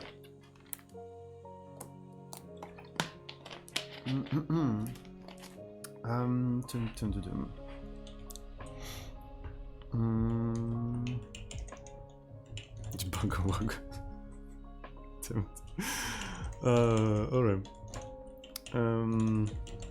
So I also probably want to move to key name. So we don't have a key name. Is this because I don't import it from anywhere? Ha.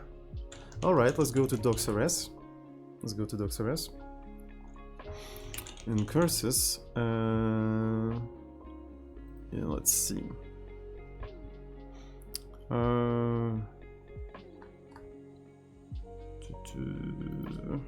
Key name docs.rs.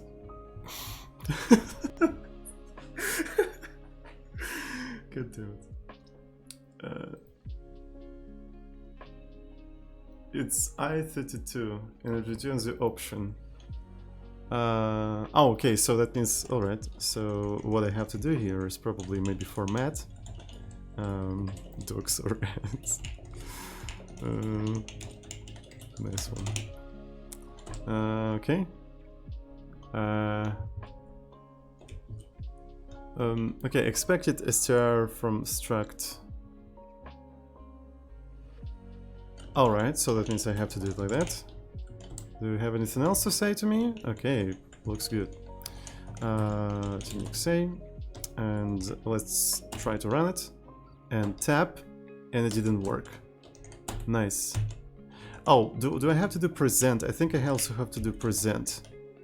Yeah. I think I did that in CM, but I forgot how to do that. Present. No. Present. Refresh. You do refresh. Okay. Refresh. How did it work before though? This is very strange. And it doesn't work. Okay. So what if I try to print like anything? Anything when you press a key. Is that a thing that will work? Is that a thing that will work? Okay, it doesn't work. So where did I do a fucky wucky? That is really strange. Okay. I think I'm an idiot.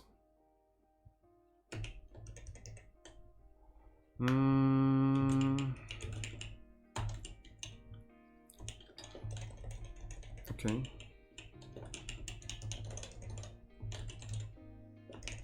So I need to move like that. Okay, it works. I think it was about the order. Some D, some D. Tab. Z. Capital Z, really? There's no difference between Shift Z and Shift Tab. The fuck? Oh, you can even do key resize. That is such a cool thing. I really like this. Will PD cursor support? Yes, we will have PD cursor support.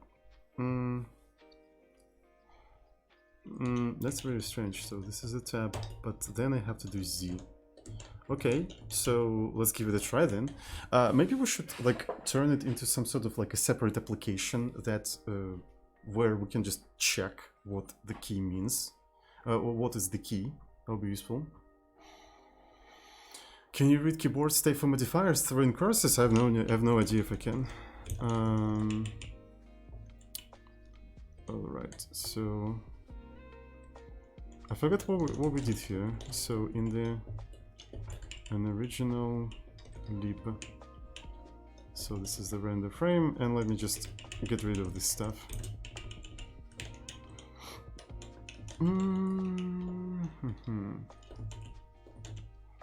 If I can do that but not through in curses, I'm not interested in this mechanism, to be fair, because it has to go through in curses always.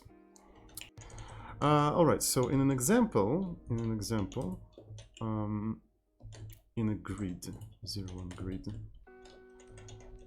what we're doing essentially, we're doing capital Z, and that is Shift Tab, believe it or not. I have no idea why. But that's what incursus told me. All right. Okay. And then Shift Tab. It works. That's kind of strange.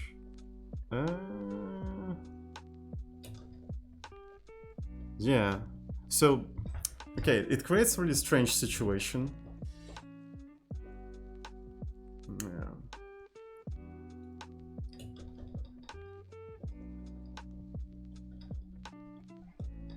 Yeah. Yes, it does also trigger Shift Z. So this is Shift Z, and this is Shift Tab. They do the same thing, absolutely. They do absolutely the same thing. Okay, so this mechanism doesn't really work correctly. That's stupid. I know, but it is what it is. I don't know how exactly. Maybe this is something on my machine. Maybe it's something incursus related. Okay, incursus Z Shift Tab. Is that like a well-known thing? Can I read Shift Tab in incursus? How it will draw when overflowing? Overflowing what? I don't understand your questions.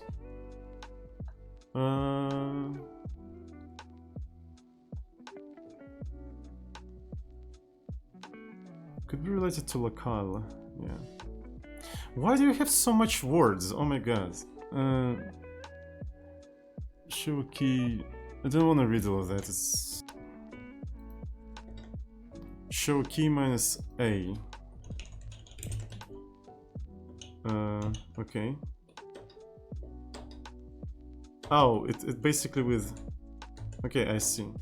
So it's something with escapes and stuff. I don't know what is show key though. How do I kill a control D? Okay.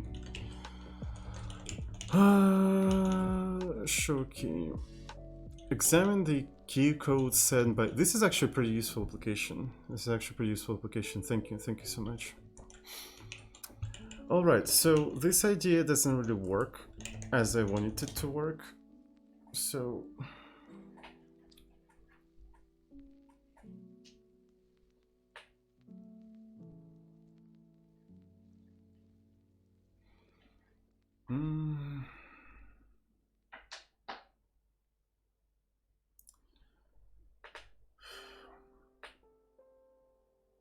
focus, focus, focus. So essentially, when we move forward to the next element, we need to reset their focus.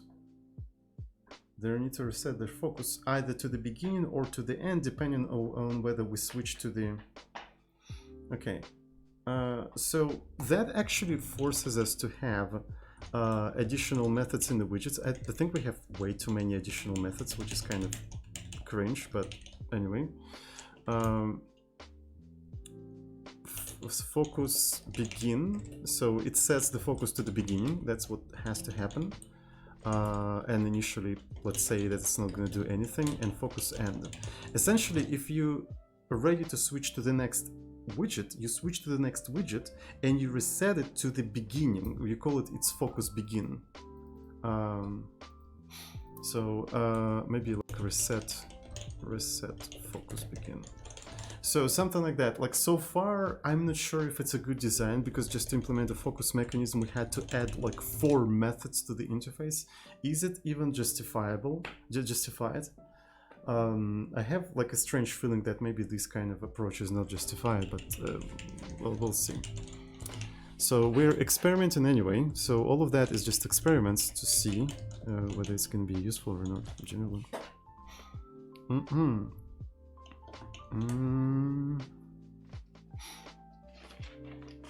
I think it's fine. I think it's too complicated for what I'm trying to achieve. Yeah, I can change it later. You're right. Okay. So let's go to VBooks, and in here, when I'm resetting something to the beginning, so what that means, I essentially set self focus widget to 0, right? So that's basically what it means. If I set it to the end, I set it to widgets length -1. So that's what it means. All right. So essentially, if I'm about to return true,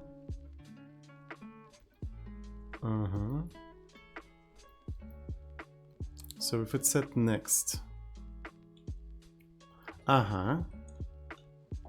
so I switch to the next. Oh shit, this is not convenient.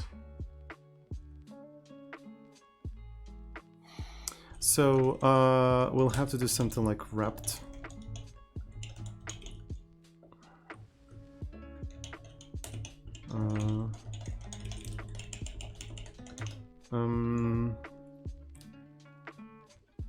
Self widgets, self-focused widget focus, reset focus begin, and then return wrapped like this. Similarly down there as well. This is not a good design. Wrapped.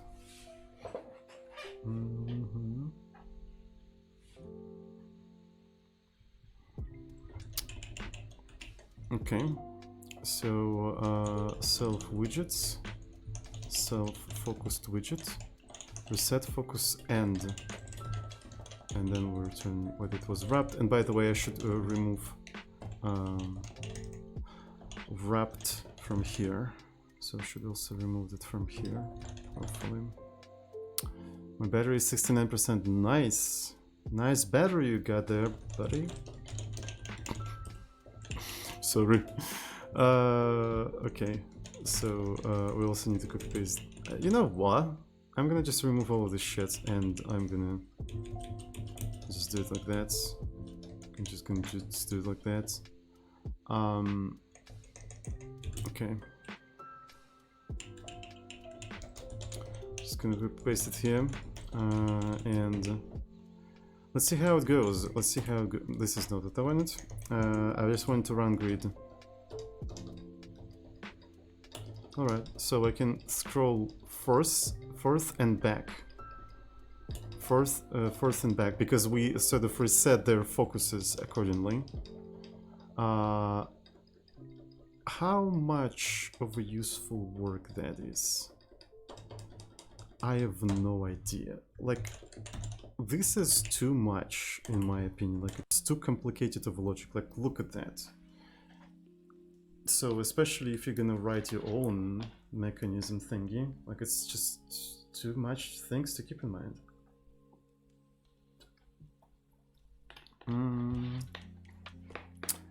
Have to grab bike and cycle to the institute outside the city. Do you have snow already? Okay. But it will work with all widgets with children. No, if you create something, it's not a general mechanism. Like if you create a new container, you'll have to re-implement that as well, would you? So to not re-implement that, we'll probably have to introduce a way for you to provide children. So we probably could expand like widget interface yet again, so you could give us the list of the children and stuff like that. So this is because we box. Oh yeah, they own their children. So, and what exactly we're trying to achieve here? I'm not sure. Not quite sure.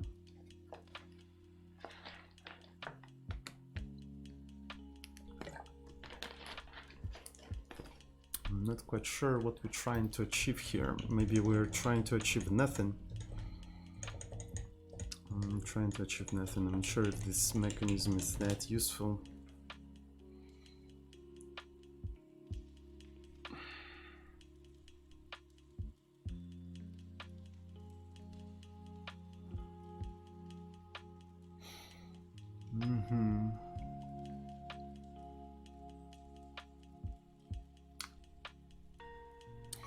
So, maybe I need to think about it more.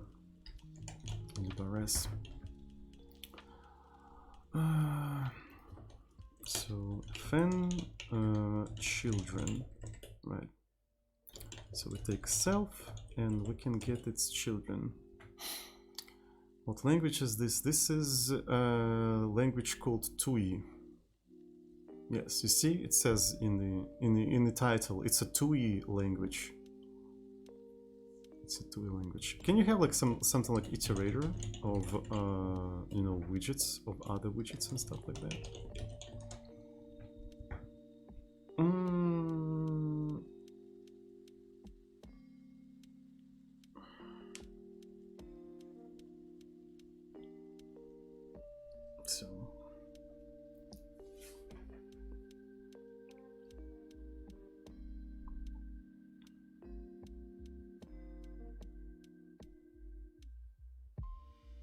So maybe the mechanism of the focus should be really built into container with children traits.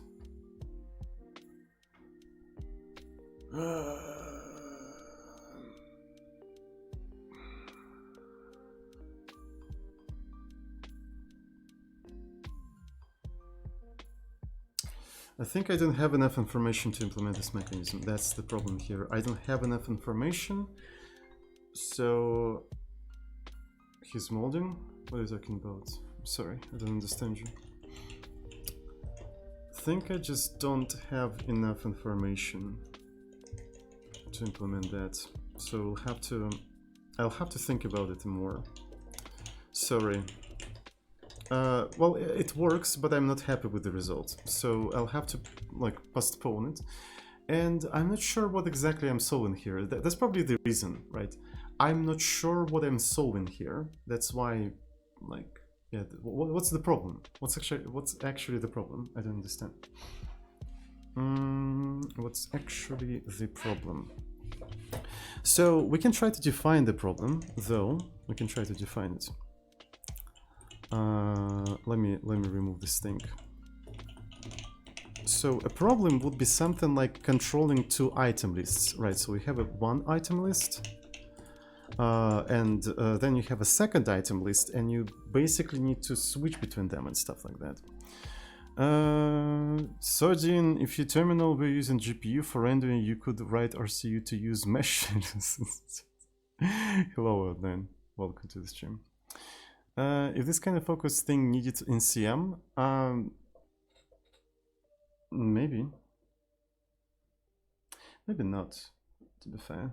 Maybe not. Not quite sure. I missed. Did you try B tab for shift tab? I don't know. I don't remember. It's not that important. So let's actually introduce another example.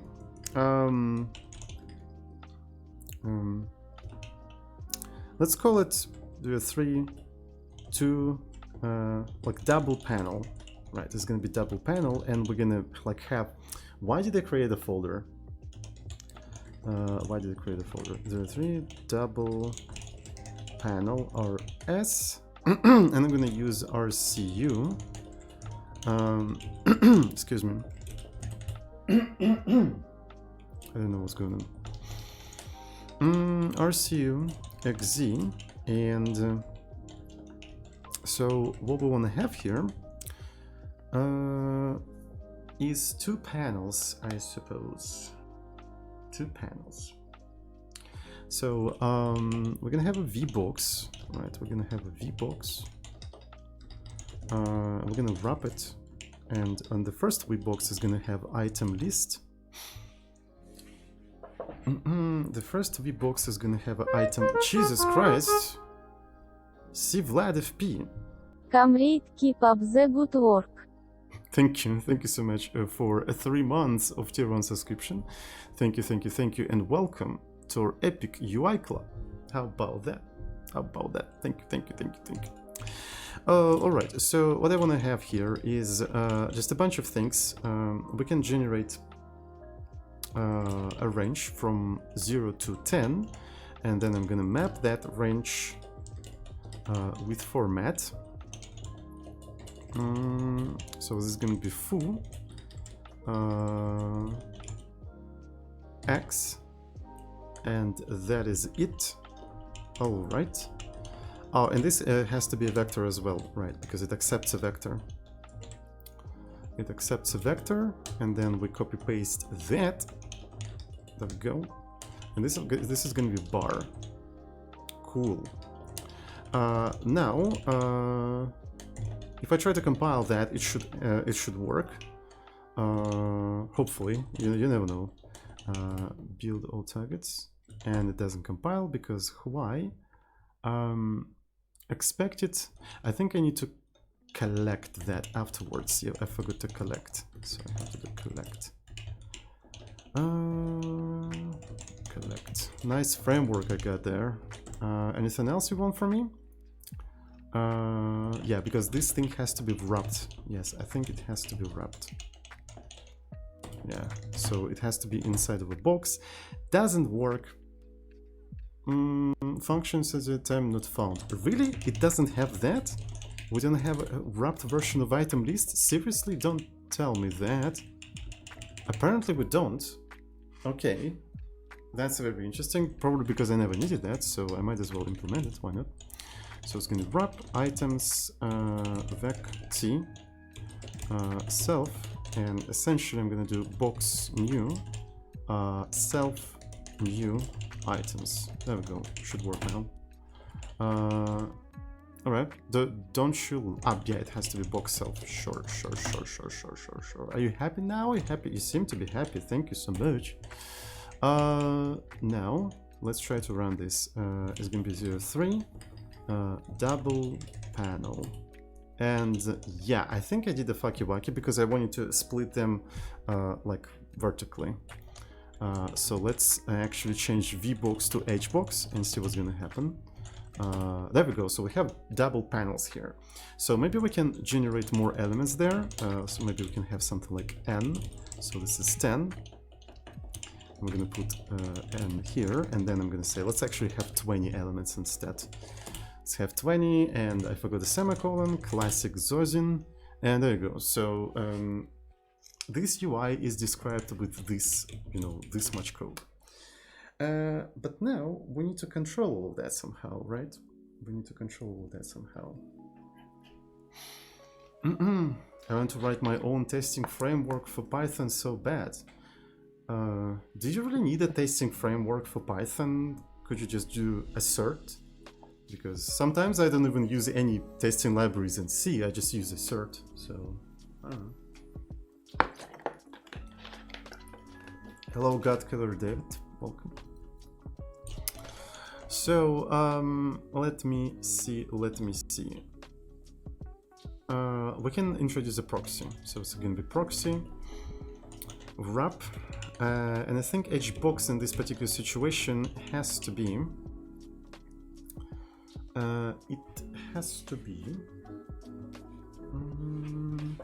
Just new. So here's that, and then we need to specify a lambda. So this one is going to be a box. HBox, and this one is event, and depending on the event we're gonna do different things there. So let me go to 0, 2. This is essentially what I want to check here. So maybe I can just steal this thing. Sounds like a pretty cool idea. Just steal that while nobody's watching. So so we're gonna have Q and stuff. Alright, is it gonna compile? It does not compile because why? Alright. Alright, we have unused HBox. See, so god damn it. You noticed it. God damn it. Alright, so when I press Q, cool. Now, if I press tab, right, the easiest thing in this particular case would be just HBox focus next. Right. But I removed it already because it's too complicated.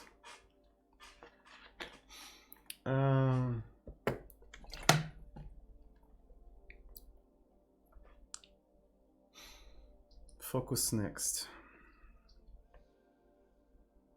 Maybe it could be.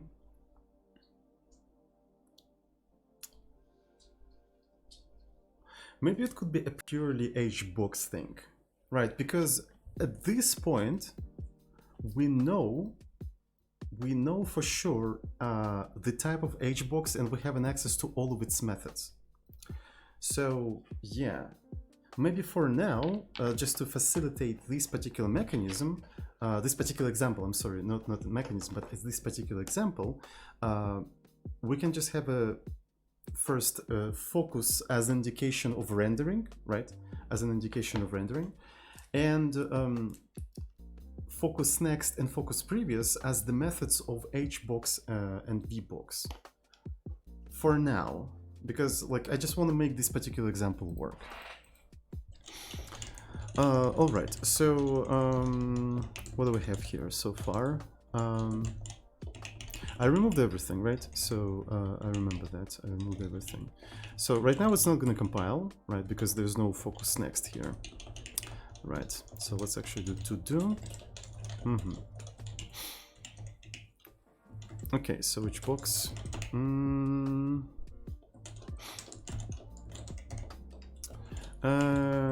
So this is a really Pepega focus mechanism, but I think, you know, Pepega mechanism for a Pepega library. All right, so this is what we're gonna have here. 5, introduce 03 double panel example, and this is the example that we'll try to, you know, make working.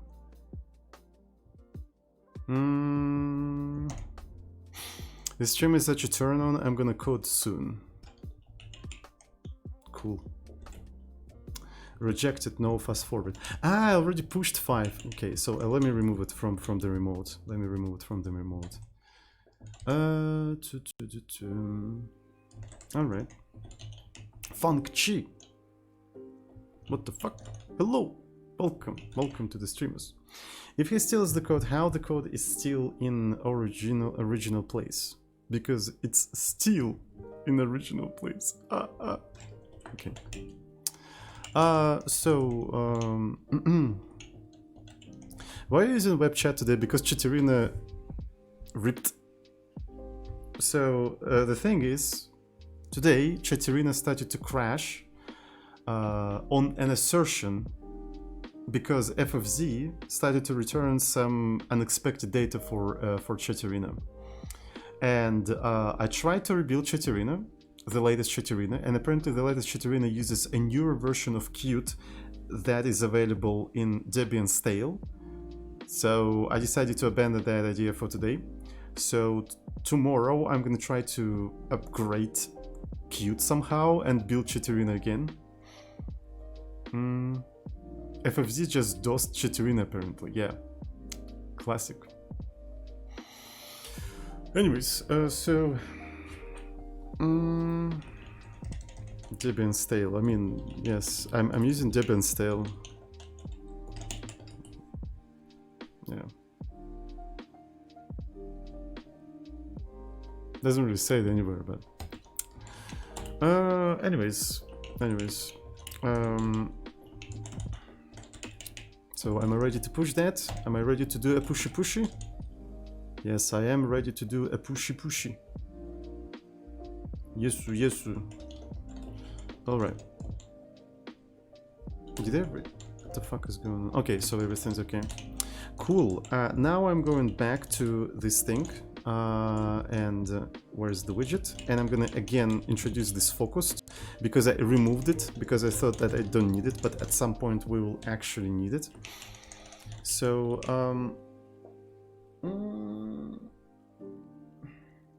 let's actually not call it focused.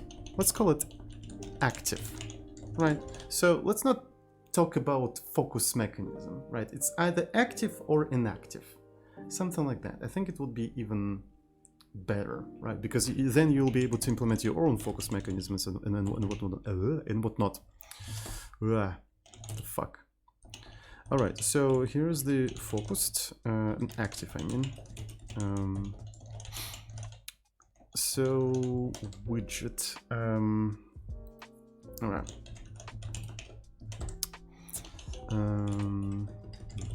Active. And then the widgets themselves will decide who's going to be active and who's not going to be active.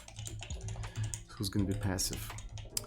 If you don't want to get banned, should I keep smart ass code suggestion to myself? Well, it depends on my mood actually.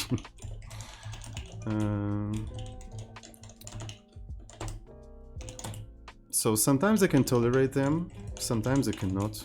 It just all depends. And I'm a very, very moody person, unfortunately. There's nothing I can do about that, I'm sorry. But generally, if your suggestions don't fix the problem that I'm currently having, I don't really care about the suggestions, I think, right? Because I usually have very specific problems that I'm solving right now. So, sorry. Okay. So, and when I'm doing that, I think this could be... Yeah, I think we could propagate that to be inactive or not.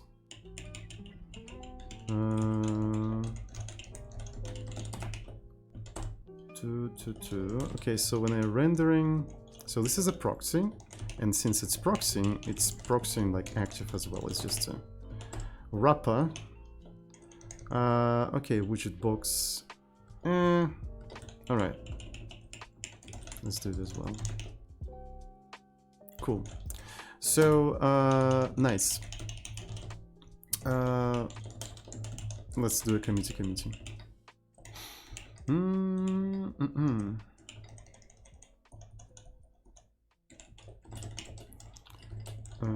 Extend widget render with active flag. Right, I'm gonna push that right into the repo. Subset who, welcome to the stream.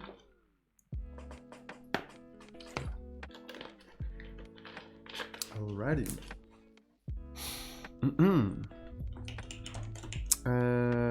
Now. So, and now focus next and focus previous are not going to be the widget methods. They're going to be specifically VBox or HBox methods. How you like Rust compared to C++? It's okay, I guess. I can program in it. It's Turing complete, and if it's Turing complete, I can program in it.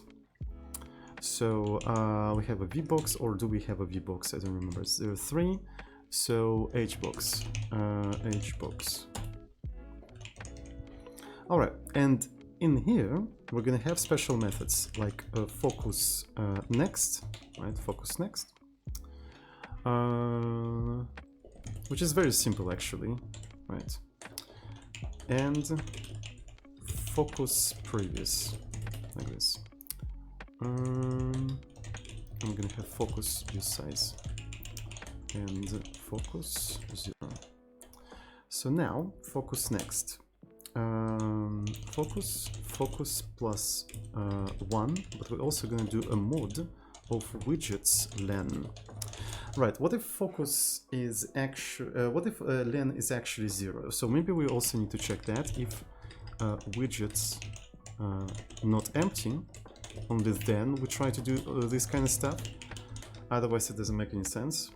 If widget C, and it's also okay, so it's also mutable self. I'm forgetting that it's a Thrust programming language. The Thrust programming language itself. You have to do self empty. Right, and we have to do that slightly differently because it's use size we're talking about. It's use size we're talking about. I forgot this status on modular and reminder in Rust. Does anybody remember? Rust mod rem. So mathematical modular operator. So is that I keep forgetting. I feel like we already discussed that, but I don't remember. I think percent is remainder.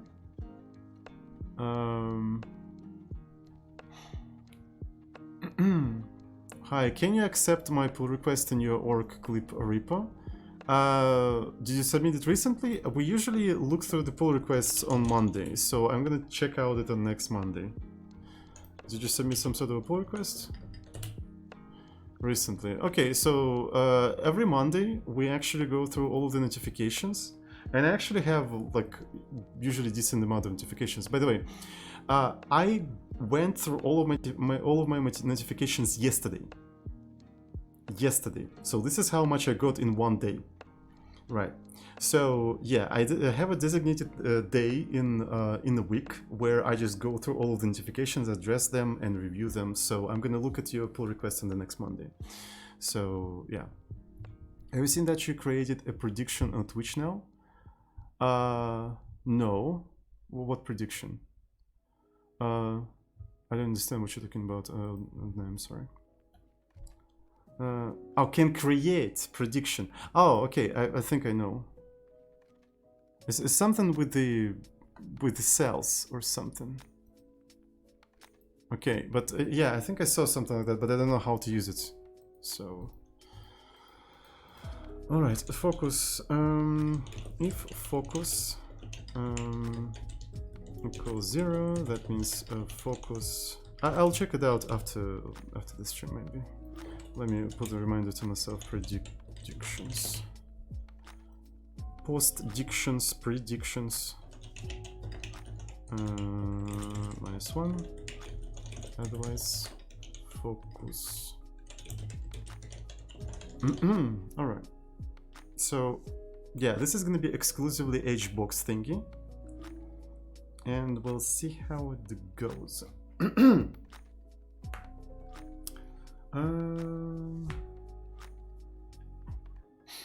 So this thing has to be active, and I should be equal to self-focus. And what's funny is that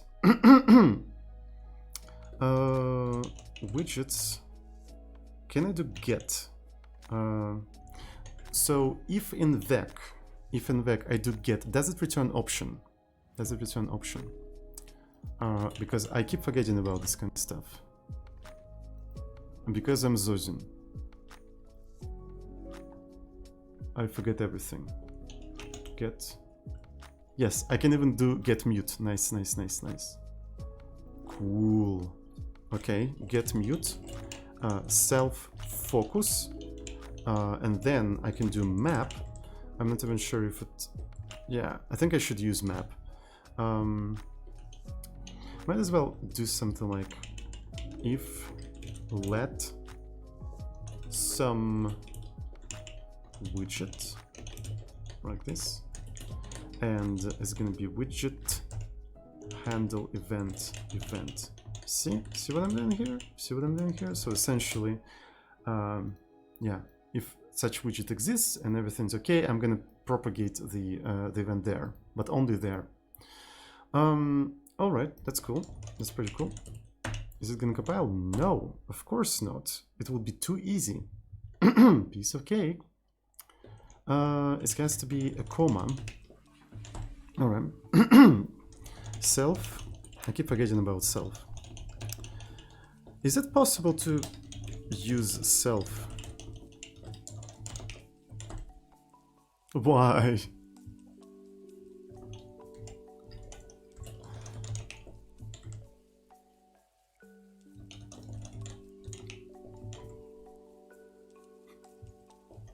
I want to be able to do that. I want to be able to do that. Why is this not a thing? This is such a cool idea. Look. Seriously, like, why is this not a thing? It would be so cool, in my opinion. What do you guys think? Isn't it a cool idea?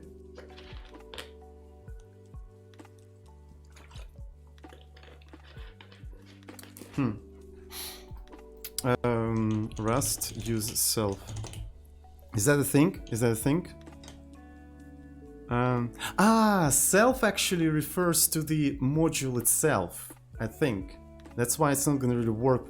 God damn it, this is such a good idea. Self... Nah. So basically give people an option to not type self all the time. That would be kind of convenient, but... Speaking of this kind of thing, as far as I know, like GUI like allows you to do this kind of stuff. But I don't know, I'm not in beta, so what do I know? Alright, so let's see if it's gonna work now. So empty, method not found.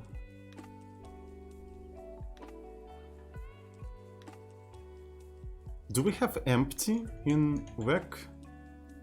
Do we have empty in vec? GUI pug.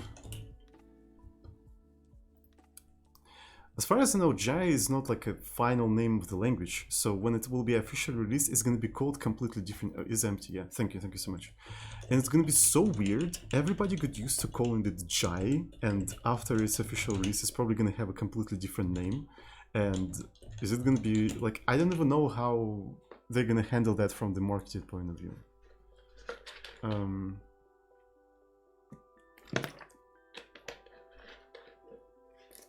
GUI sucks as a name though, so that's a good choice.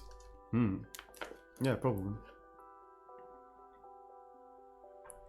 What if he just names it like gay?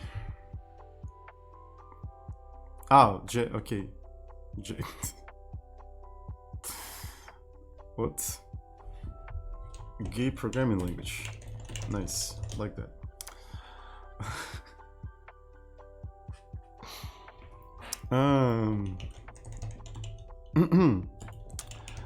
So it seems to be okay. And let's continue.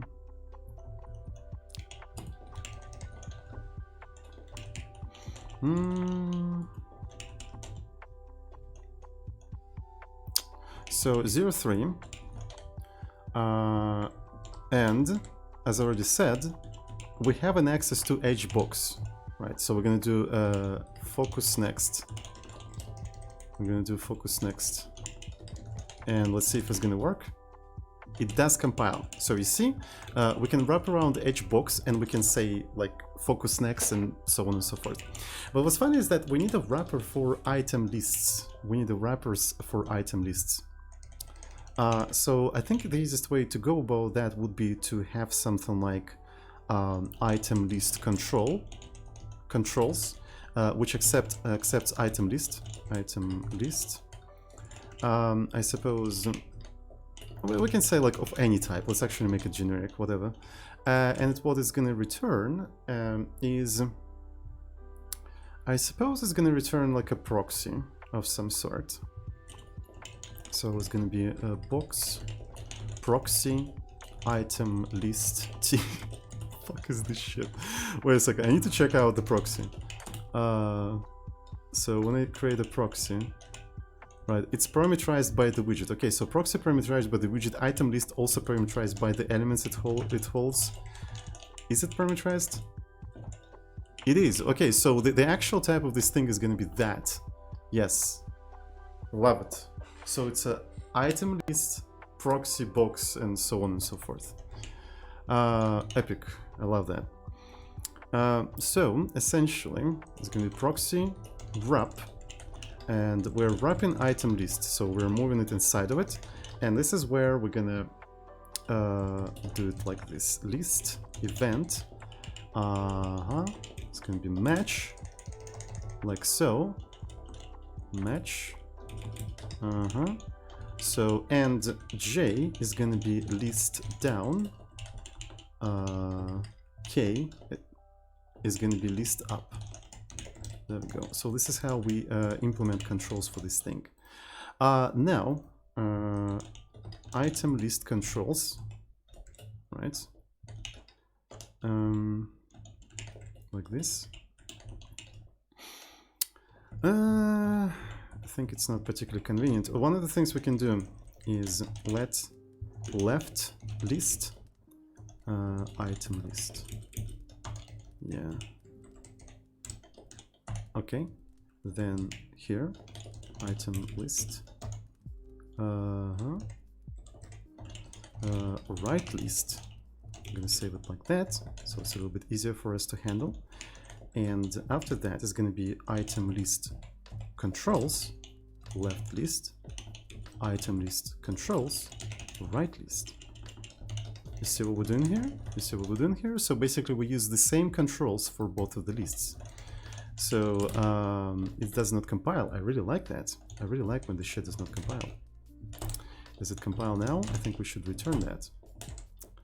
Okay, so what do you want from me? I'm actually moving it inside. T-clone is not satisfied. Okay, so I can probably say that this should be clonable. Is that what you want? I'm okay with that. Is there anything else required here? T cannot be formatted. Okay, so I don't remember. In item list, it has to be to string as well. I see. To string plus clone. Is it gonna work now? Expected struct, but go to box. Oh, okay. In that case, that means this thing has to be new. Right. So there's a difference, and all of that compiles. All right. So look at this code. Look at this code. Oh, no. Look at this code. Essentially what we have here is shit that doesn't work. I'm super happy about that.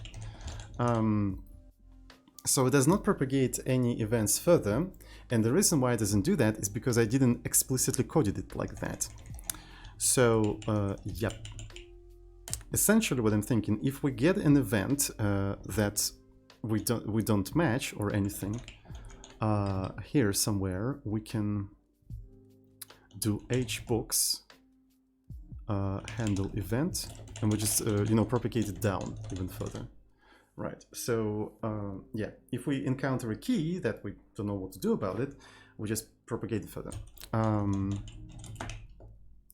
Cool. And the same probably goes here, but we don't really have to propagate it even further because there's nothing to propagate. Okay, look. I can control left thing, then I can press tab and control right thing. And I implemented that with like a very simple focus mechanism on the level of VBox, because now VBox holds like an index of the child to which is going to propagate the events. Does it make sense? So this is a very interesting mechanism. I'm not going to tell. I'm not going to lie. Right. So we can even make it bigger. So some of them are going to be scrolled. You can scroll separately. Like on the left, you scroll separately on the left, and then you can scroll separately on the right. We just don't have a visual indication for the items when they're inactive and stuff. But yeah, you can have two panels here, and this is actually pretty epic. So the focus mechanism is not as abstract and powerful as the first version, but it's powerful enough to implement this example. And maybe that's exactly what we need right now. We don't need like super sophisticated thing. Let's just come up with an example and just implement it as a as a demonstration of what the thing is capable of. And this is implemented with this much code. It's kind of weird, but overall, I think it's okay. So I really want to graph like plot or graph out, I don't know how to say, draw a diagram of the UI tree, because I think it's kind of cool. I think it's super cool. I really like the UI tree that we have now. So at the top, we have a proxy, right? We have a proxy, right? Which handles quitting. So we can actually call it like a quit proxy. How do I spell quit proxy? Right. So you can see that this is sort of like the first node that we put here. So what it accepts is actually Q and tab. So Q, it's not really quitting proxy because it also controls the focus, right? It accepts Q. Let's call it top proxy because it's not about quitting. It's not about quitting, it's a top proxy. Top. Right. So it receives an event, and if it's Q press, it quits the whole event loop. If it's tab, it takes the underlying H box, so that means it has a single underlying H box.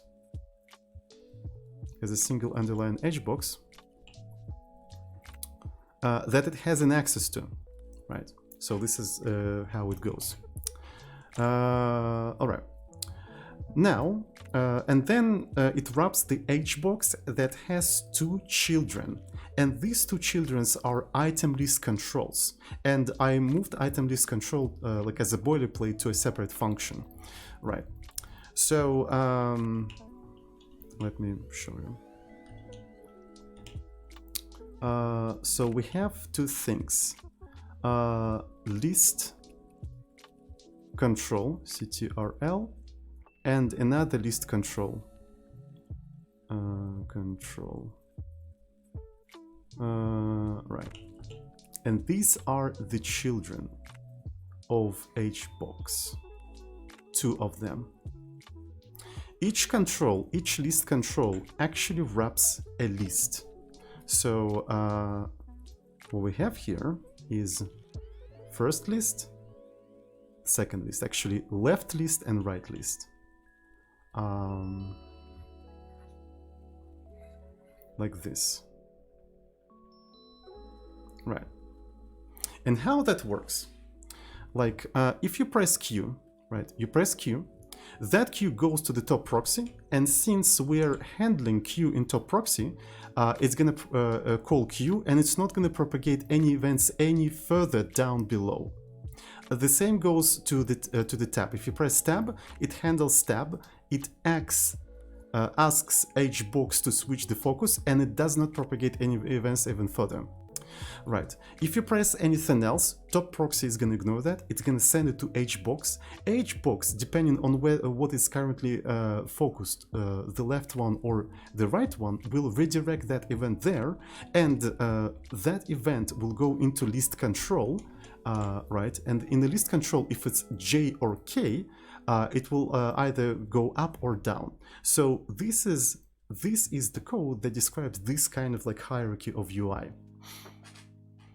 So does it make any sense? I think it's actually pretty cool that you can do this kind of stuff.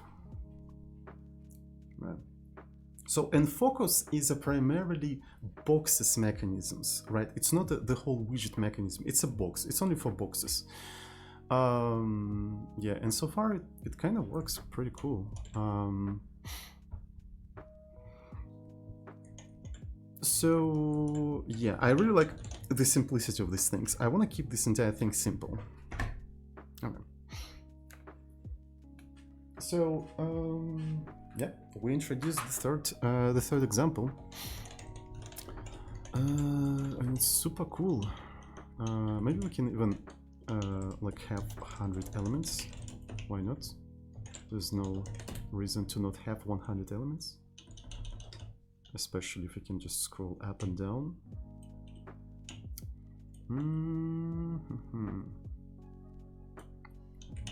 Yeah, cool.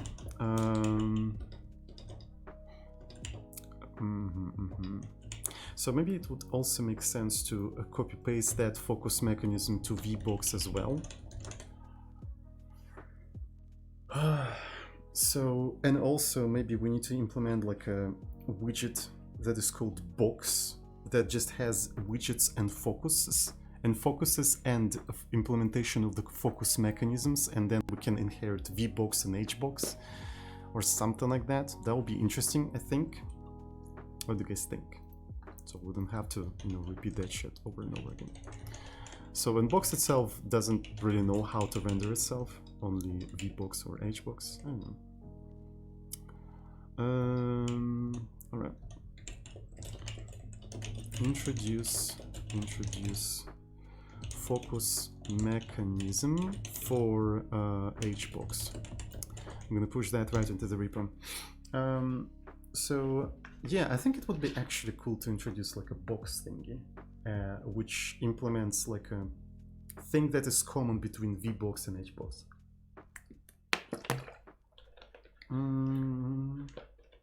How about scroll bar in list to show visual representation? It doesn't solve any of the problems that I'm having right now. All right, so, but you can submit it as an issue. Maybe we'll get to that at some point. All right, so where's the box? Box OS. Box. So I'm gonna use super to get everything from the super module. And what we're gonna introduce here is just struct. God damn it.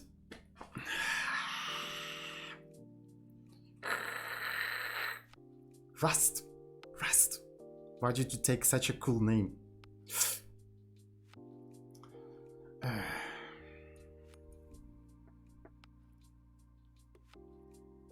What do I do now, chat?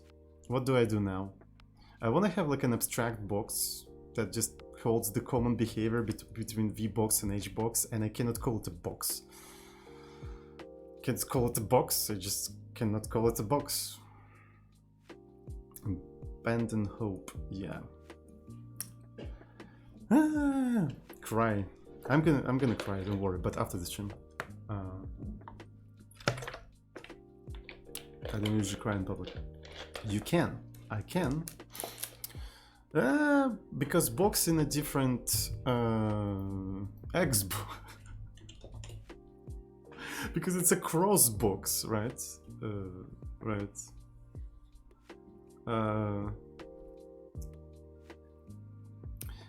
Can Rust identifiers have names? Let's take a look where box is located actually, but I think it's not going to be a very convenient way of doing things, right? Box is located in stdboxed.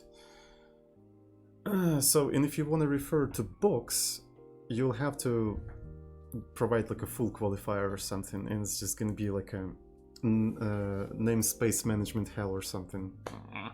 Let's call it Xbox. Okay, so we're gonna have public widgets.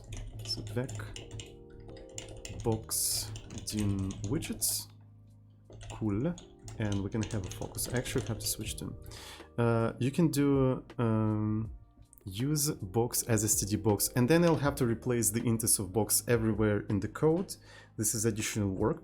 plus new people who will come to my code base are going to be confused. So I can do that. Yeah, thank you, by the way, for letting me know that I can do that. But I don't think it's worth it. Right, additional work plus confusing new people. Yeah, it's better to call it somehow differently. So, but yeah, it's kind of cool that you can just rename this kind of stuff. Focus use size, hbox. Calling the table, column, row. But table implies like width and height and stuff like that. I'll think about it. I think I'm gonna put it to do here. To do hbox row. And it's actually a little bit more like intuitive. vbox column, but something that, you know, a container, like xbox container.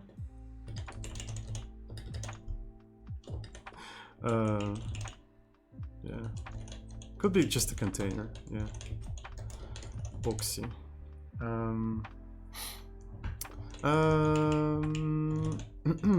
So div. I think there is already div interface, believe it or not, and it's not what you think it is. Yeah, there's already div interface. It's basically an interface for types that support division.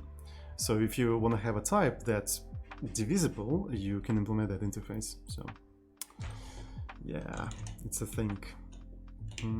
Xbox. Maybe I can just copy paste some of this stuff.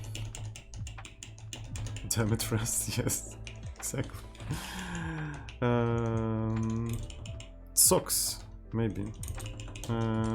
Socks. Widgets, self. Yeah, I think I can copy paste majority of this stuff. So it's gonna be pretty straightforward. It's gonna be pretty straight fucking forward. Now.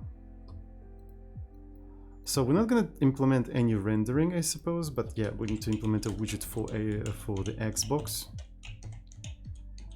Widget for the Xbox. Yep.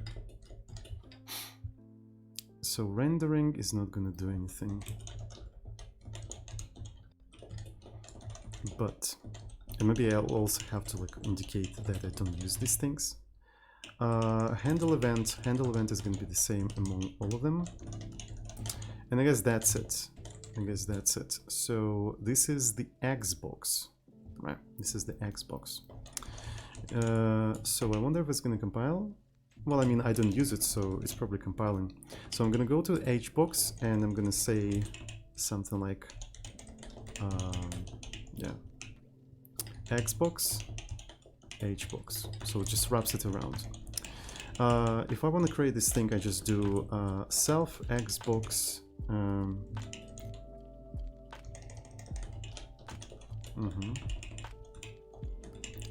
Why are you using Rust? Why not? Hbox gives me Qt flashbacks.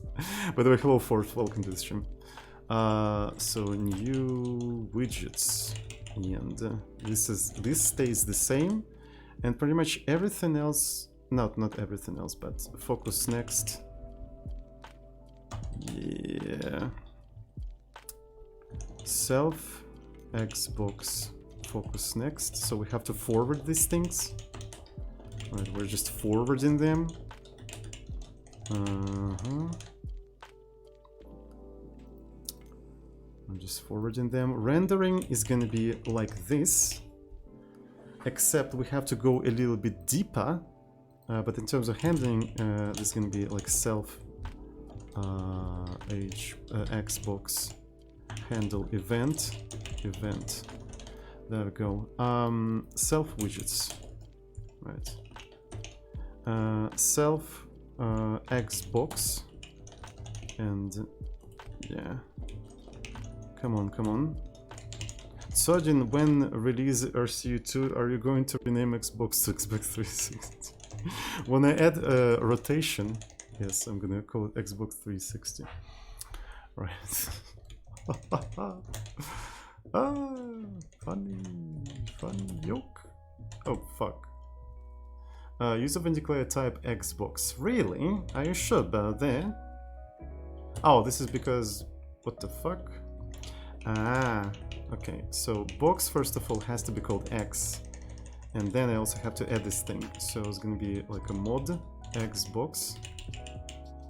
Do I need anything else? Oh yeah, I also have to do like a pub use self Xbox. Like include everything. Is it gonna work? Is it gonna work? Yo. Local variable with yeah. What the fuck? Are you working? Are you twerking? Alright. Okay. Okay. So that's cool. That's cool. Everything seems to be okie dokie karaoke. Alright, and I can quit. Yeah, so if I take a look at the HBox implementation, did it become smaller? Because, yeah, we're just forwarding calls to Xbox and we're only implementing the rendering, so we have some sort of a code reusage.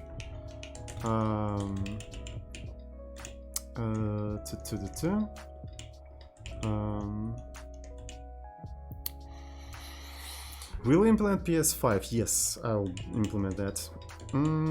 Introduce Xbox and reuse it for HBox. There we go, I'm gonna push that right into the repo. Pushy, committee. So let's do the same for vertical box as well. So let me find... oh, for fuck's sake, my hands are really cold for some reason. Siberia, very cold. So public Xbox, yeah. So Xbox new widgets, and I think that's it. I don't have to change anything here. Self is gonna be essentially... we don't even have a focus here at all. Oh yeah. Oh, Lexical Scoped, welcome to the stream. Welcome. How are you doing? Really glad to see you, by the way. HBox. I just need to finish something. Wait a sec. I'm working on something. And I have to take these two selves and just Xbox. And then I have to forward the call to Xbox. It doesn't really reuse that much, but maybe it was not worth it. I don't know. I'm glad to be here. Yeah, welcome back. I haven't seen you in a while. I think I fucked up. Believe it or not, same. But I hope you didn't fuck up too bad. I hope it's not something unfixable.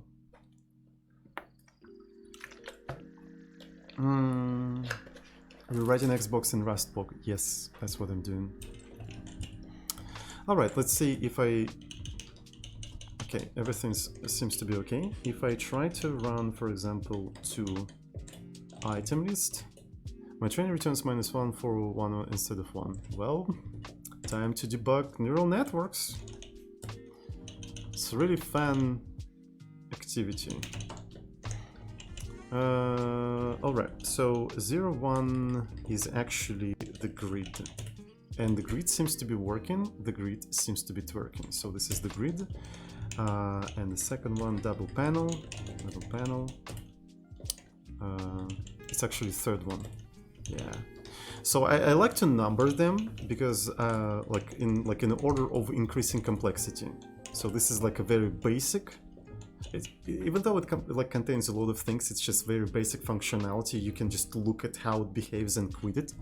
So the second one is item list. It's something that you can interact with, right? And double panel is a little bit more complex because you have like at least 3 points of interaction. First the top proxy and then the bottom proxies of separate lists. So yeah.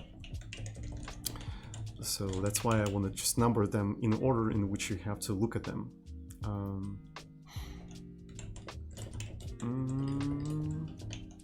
reuse Xbox for VBox. There we go.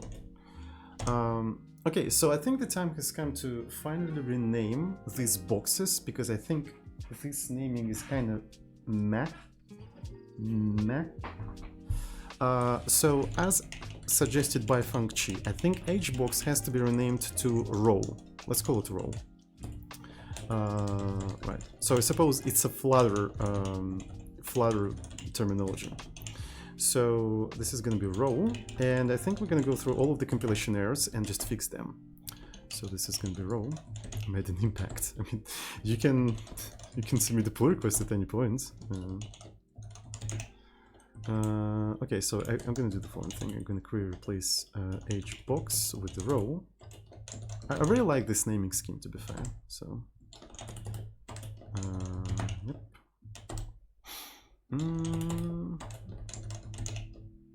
Alright, seems to be working. If I take a look at this kind of stuff, if I take a look at the one, it's not that. Grid. There we go. Is this project connected? Yeah. So we're gonna reuse this framework in CM later when it's done. For sure. I think I also have an example here. No, okay, so it doesn't use any boxes or anything like that. Okay, cool. I think we did the renaming. So this is a row now. HBox row. Cool. Gonna push that right into the repo. So the next renaming is gonna be VBox to column. Right. Column. So this is a column, and the struct itself is a column. There we go. Column. Query replace VBox column. I think I'm gonna slightly change it, so it's gonna be like that and like that afterwards. Is there anything else? Okay, so here's another one.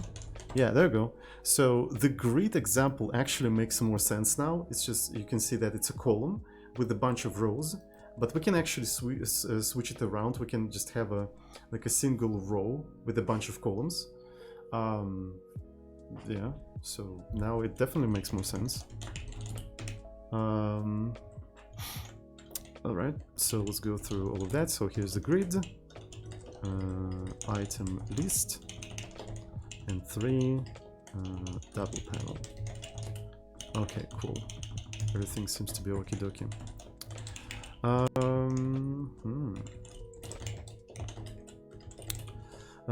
VBox column. I'm gonna push that out into the repo. Pushing right into the repo. And we need to rename Xbox to something. So what should we call Xbox? I suppose container, right? Maybe group. Yeah, I think it would make sense to call it group. Area, I don't know. Maybe it's not going to be used necessarily for displaying an area of widgets. Maybe it's going to be used for something else. We can call it a group of widgets, just a group of widgets. Yeah, and then you can render it. Yeah, I think group would be okay. Yeah. Grupu, children, Pepeg, guild. Yeah.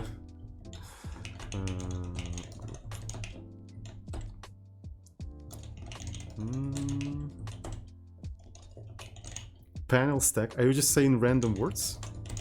Top wild. Okay, Xbox group. I also want to do something. Okay, we want to also keep group here. Cult. Yeah, it's a nice name. Cult. Yep, cool name. Like it. Replace X to just group. Cult of widgets. Good. That sounds good, actually. Nice one. Cool. Seems to be working. Seems to be. It's working. Starts working. Ooh. 5. Xbox to group. And let's push that right into the repo. Are widgets like crows?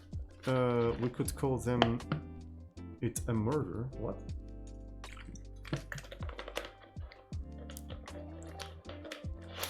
If you called Xbox code, could name widgets cultists. Yes, that's exactly what I'm gonna do. Alrighty. So the next thing, I want to actually indicate the currently selected item, right? So right now you cannot see what is currently selected, right? And I want to implement something we did in CM, right? If it's not focused, right, it's going to have like an orange thingy there. So, and once I do that, I would call the 5th issue done for now. Oh, I even have a separate module. Edit field is not implemented. Okay. I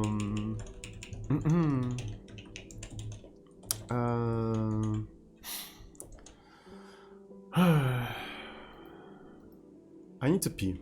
I'm sorry, chat. Zozin Suwon. Small break. 3 minutes. I think it's gonna be 2 minutes. I didn't drink that much, okay. Alright, and let's make a small break.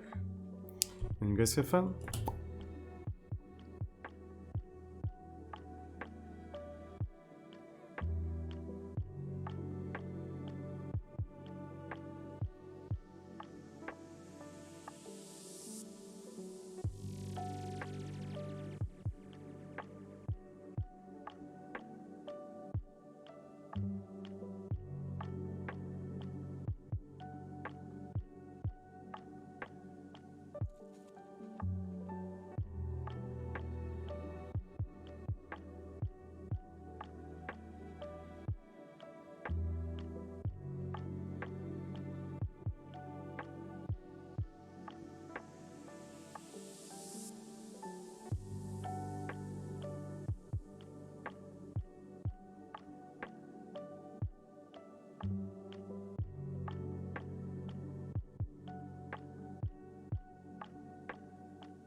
Murder is a group of crows? Is that what it is?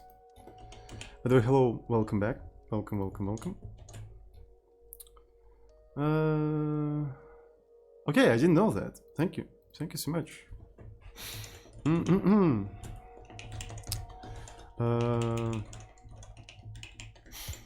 Alright, let's continue. So what we're gonna continue is activation. Yes. So we need to actually render item lists differently depending on their activation, whether they're active or not. So for that, we need special caller pairs. So we have a regular pair, cursor pair, unfocused cursor pair, and so on and so forth. And we already have that, so that means I can just use that. So in here, so here's a caller. If selected, right, and if active, we're gonna use that. Otherwise, we're gonna use style unfocused cursor pair. Maybe we can call it inactive. Inactive. inactive. So I think that would make a little bit more sense. Right. There we go. So if we are selected and we are active, we use a regular cursor pair. If we are inactive cursor pair. If we are not selected, we just, you know, render everything as usual. So now this does not compile because inactive, like that. And are we ready to take a look at that? There we go. So now we have that. We have an indication whether something is focused or not. That was easy.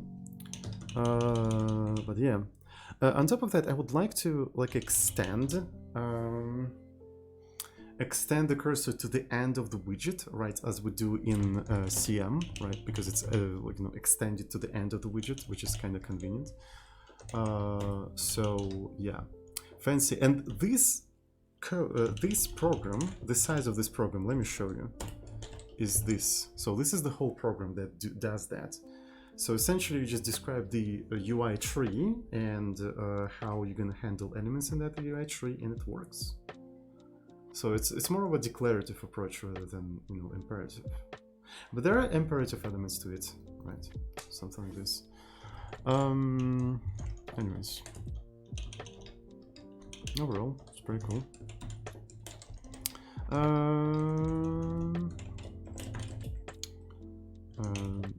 Visually indicate inactive item lists. I'm gonna push that right into the repo.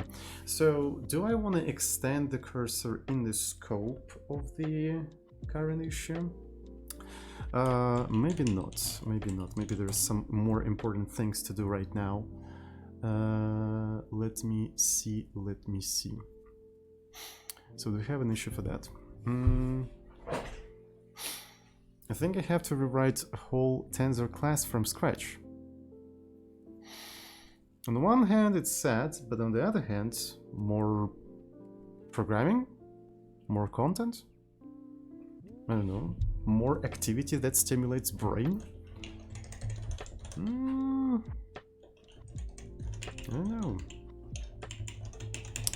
don't know. More content for myself, yeah. When we are programming alone, we're making content for ourselves, essentially. We are our own entertainers. We are our own entertainers. Alright, so... item list should extend cursor to the whole width, to the whole available width. There we go. We're doing a recreational programming after all, so yeah.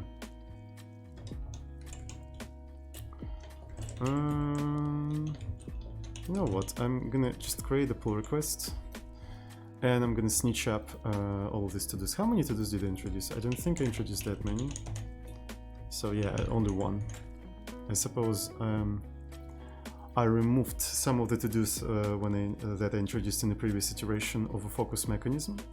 So yeah, it's kind of interesting. So we implemented the focus mechanism in 2 iterations. So there was a first iteration where I implemented some weird monstrosity that implements like a, you know, delayed DFS or something. Then I realized that it's kind of an overkill and I implemented something simple.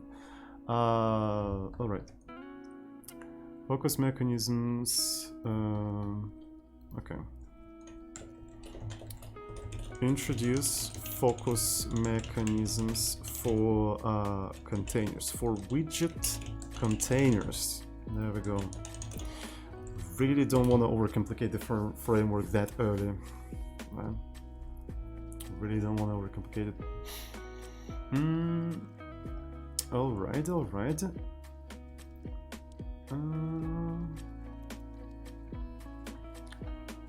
Oh shit, what the fuck happened? GitHub, what the fuck? Alright, so here are all of the changes. That's actually a significant amount of changes. I really like that. I really like that. I don't know why. Maybe because it feels productive or something. But yeah. And we don't have a CI. Yes, I completely forgot that we don't have a CI. So that means I can just merge it and yeah, that's it. And I forgot to snitch up the issue. God damn it, I'm so dumb. All right, so let's do that post factum, I suppose. I'm so smart, chat. I'm so smart.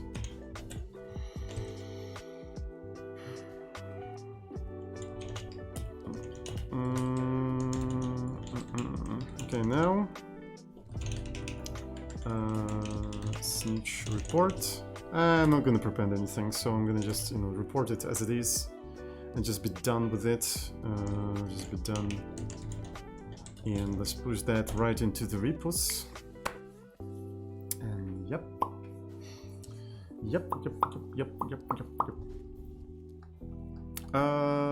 Now,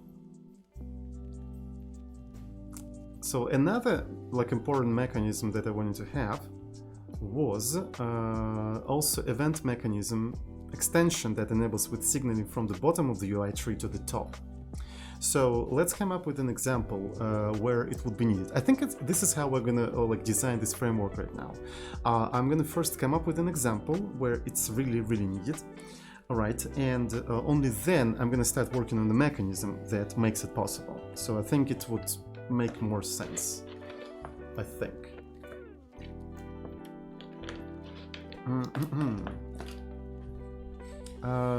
All right.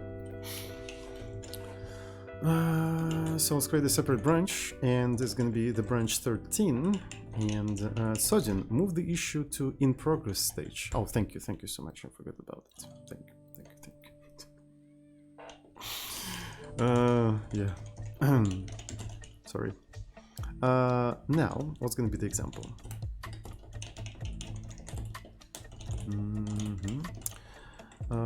So I don't know how to call it. Don't know how to call it. I'm gonna regret naming it like that because that means I'll have to type it all the time, but okay. We have to use RCU. RCUI, not RCU. Yeah, RCUI. Main. There we go. So what we're gonna have here. So when do we need this kind of stuff? When do we need this kind of stuff? I think if we had two panels. Oh shit, this is actually a pretty cool idea. We can create a two-panel example where you can select an item and move that item to the opposite panel. Yeah, you can move it to the item in the opposite panel, and that will actually,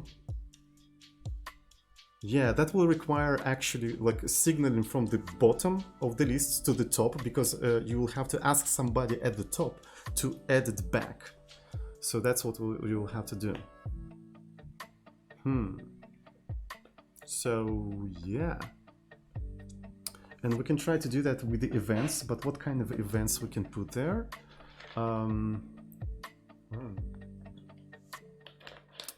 We'll see. So first I'm gonna start with a simple thing. So it's gonna be just a proxy that wraps something. By the way, do we have a dummy widget? We don't have a dummy widget. Did you know that? We literally don't have a dummy widget. The widget that literally doesn't do anything. I think such widget would be actually super useful. It's like ID widget. You see what I'm talking about? Like ID widget. We're gonna call it dummy. Damu. Okay. Because it would be super useful for designing UI top-down. Because I'm gonna start with the top logic, and for the bottom widgets I can just put dummy there. I think that's super convenient. So what's gonna be the dummy? So super this, and dummy is gonna be just this. Are these kind of structures allowed in Rust, or do you have to do something special about them? I don't know.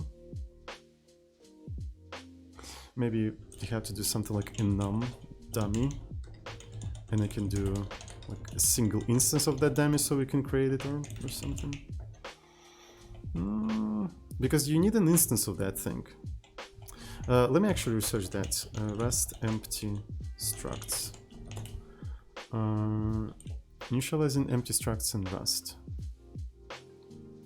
Is that a thing in Rust? Empty structs are fine, I think.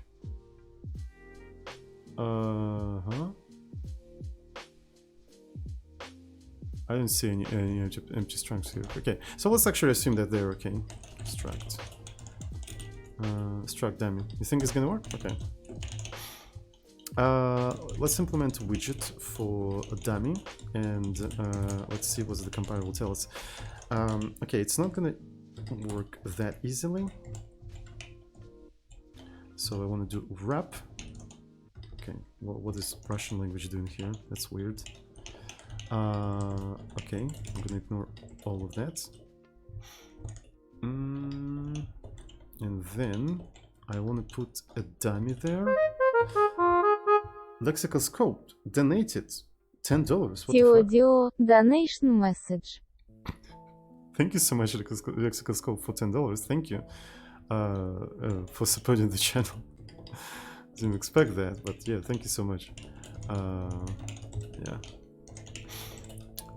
All right. So this is essentially what we want, and now we can test if this compiles or not. Hopefully. So, and also need to do librs. librs dummy pub use self dummy everything. So I think dummy will be super useful. All right, so we need to implement a render. You know what? I'm gonna just copy paste this thing, and that's it. Because I'm lazy. I'm super lazy.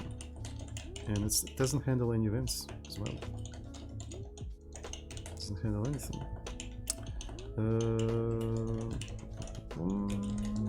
Is it gonna work now? Oh shit! Alright, variable union type in... Cannot find struct variant or union type dummy. That is very strange. Okay, so... Because it's not public, I see. Okay, so what's wrong here? Is not implemented for boxed RCU dummy, right? Oh yeah, because you have to actually, like, yeah. If you wrap in it, you have to do it like that. Okay, so that works. That's cool. I like that. Yeah, you can just, yeah, if you want a dummy, you can just do it like that. So maybe we can also create like a bunch of like helpers, similar to the ones that we have for the rest of the widgets, like new, which returns self, which is literally just self nothing, and then a fn wrap if you need like a boxed version for some reason. Well, I mean, you need to embed it into like boxes and stuff. I mean, rows and columns and stuff like that, containers. So it's going to be box new, self new, like this. So now in this fourth example, you can do just new, dummy new, new dummy. Cool, and it doesn't work because all that has to be public, of course, because I am the dummy. It is I who was dummy the whole time. All right, so now we have the original thingy here. I don't really care about it. Did you know that you can have something like uvu self box? Oh shit, I didn't know that. So, and it's gonna be like a method that is only gonna be called if you're boxed, right? That's pretty cool. Is that a recent feature or, yeah, nice, huh? It's like there are several variants of like borrowing yourself. You can move yourself, you can borrow yourself immutably, you can borrow yourself mutably, and you can borrow yourself as boxed value, right? It's sort of like a fourth way of borrowing yourself. Do I understand correctly? I guess that's how it works. I don't know why I'm opening it on the second monitor. Tracking issue for arbitrary self-type. Oh shit. This is even cooler than I thought. It's not just, you know, another way of borrowing, but it's like literally arbitrary self-types. It's like very similar to... yeah, it's very similar to maybe like nim. In nim... right, yeah. Remember how in nim, like there's no difference between this and like this? So maybe Rust is sort of moving like towards that direction, which is not that bad of an idea actually. Yeah, thank you for letting me know. This is actually super cool. So I'm gonna actually add that to my reminders. Yep. Uniform call syntax, that'd be cool. Yeah. Can you C++ do that? Alright, so we're designing like a logic top-down. So here's the event, and what I'm doing here, I'm matching the event. So the only events that we have right now, unfortunately, are... oh my god, chat, I'm so hungry, what the fuck? Events, keystroke. Event, keystroke. So we have a key. And then we can try to take a key as U8 as char, and I also have to do something like this probably. And then it's going to be either Q, which means I'll have to do RCUI quit, or maybe something else. We'll see. I can take the origin, and propagate further the events if I want. Yeah, I do want. Alright, so this is the top logic. You forgot match. God damn it. Thank you so much. Alright, cool. Is it gonna work? It doesn't work. Is it because I'm dummy? Ooh. Is it the other way around? God damn it, oh my god. I should not be allowed to touch the keyboard. Alright, cool. So now, can I do, not bin, but cargo run example? It does not autocomplete for me. Yeah, I'm regretting that I called this example so fucking long. Now I cannot type it. I have to actually copy paste it, but there you go. Here's an example, but I can quit it, right? So what you see right now is a dummy widget. It doesn't do anything, but I have a wrapper that quits the whole application. And that's kind of the whole point of this thing.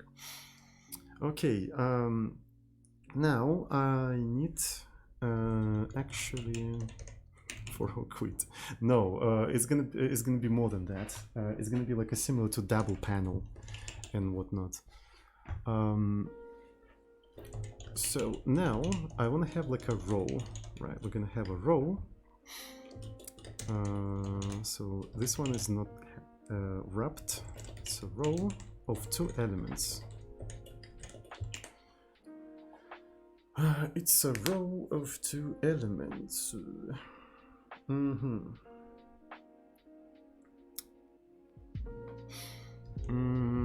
So we're gonna have a similar to like a double panel. Maybe it makes sense to just copy paste this thing.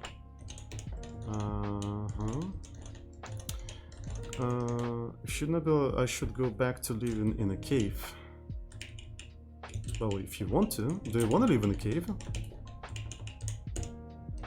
Do you like the idea of living in a cave? Alright.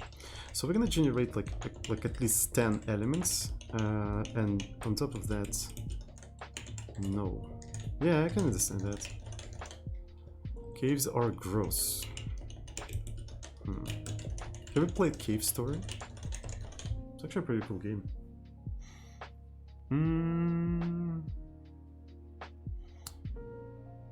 Cave Story is actually a pretty cool game if you're into furries, anime, and robots.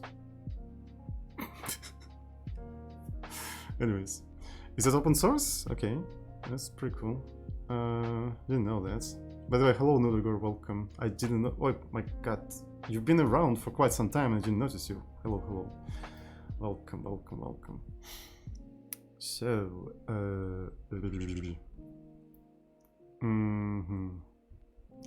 so how are we gonna do that? So we have a left list and right list.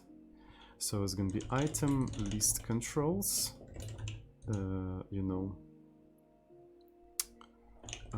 left list and item list control right list. So that's what we have here. So we kind of have a similar thing, which doesn't work, by the way.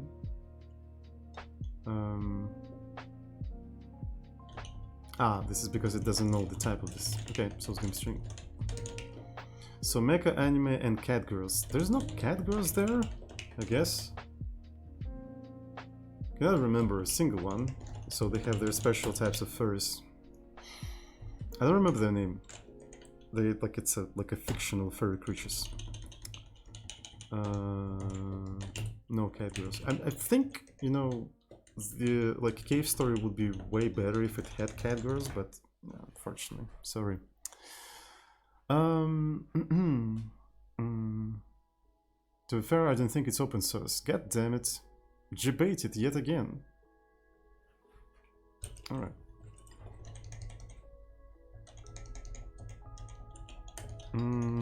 Okay, so let's introduce tab.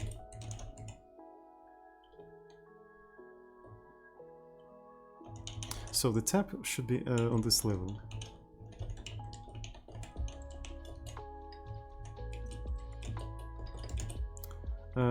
It's gonna be origin, focus, next. So that's what we're doing here. Maybe I also have to rename the origin to like a row, so to be a little bit more explicit. And I want to try to align this thing like that. There we go. What is that? Is it safe for stream? I doubt that. It's kind of okay. Cool. Thank you, Function.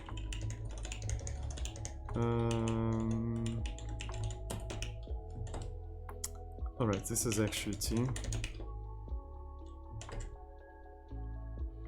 N-word? Where's N-word?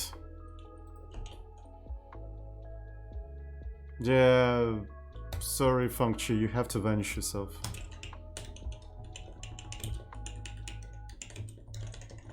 We don't approve of this kind of vocabulary, that's for sure.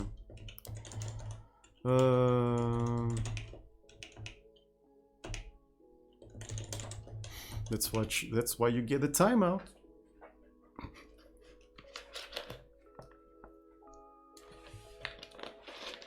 All right. Welcome to the Twitch.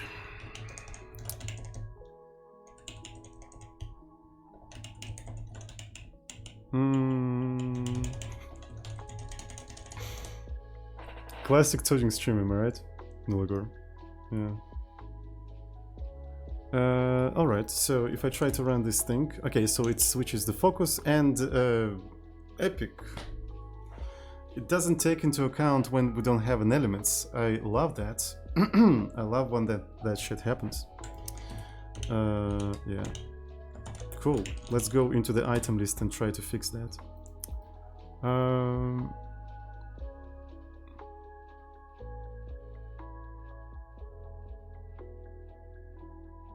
Where exactly it fails? Why does it fail? In my variable to display, subtract with overflow.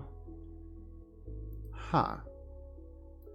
Subtract with overflow. Do you mean underflow? Probably. I don't want to fix it right now. Where exactly? Okay, so can I enable Rust backtrace 1? Rust backtrace 1. Excuse me. I'm really hungry. So RCUI XZ? I don't understand. Where am I? So exec closures, a row.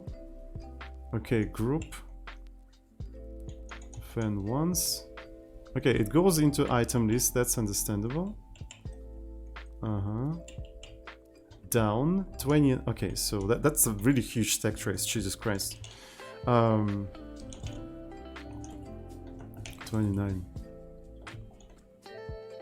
Oh yeah, okay, that makes sense. Okay, that makes sense.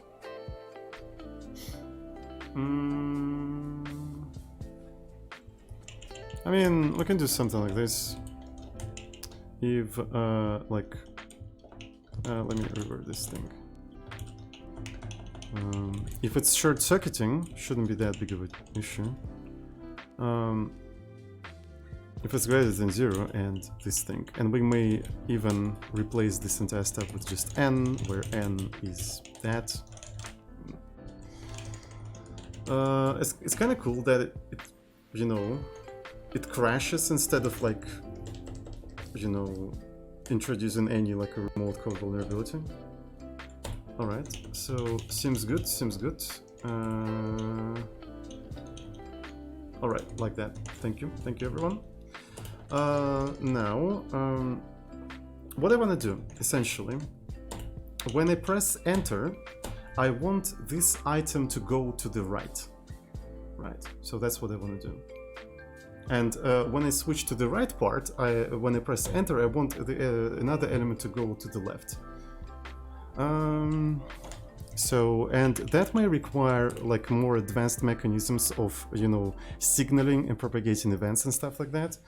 So we'll see how it goes. So, but I need stuff for the enter. So show key A. Right, if I press enter, it's this. Is it just 13? Maybe. Probably new line. Can I do new line? So list down. So just to indicate what's gonna happen. Oh, you know what? We might as well actually implement push,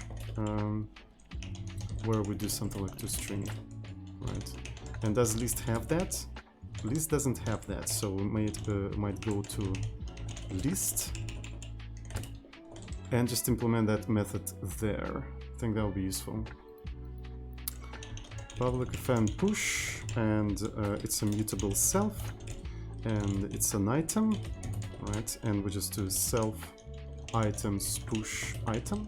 So now you can do that if you want to. It doesn't compile though. God damn. Okay, so we're gonna expect these things to be string. Alright. So we're gonna expect them to be strings. Alright. Let's be a little bit less abstract in that regard. And as you can see, I press enter, it automatically adds new elements. So yeah, we can catch enter press, which is cool.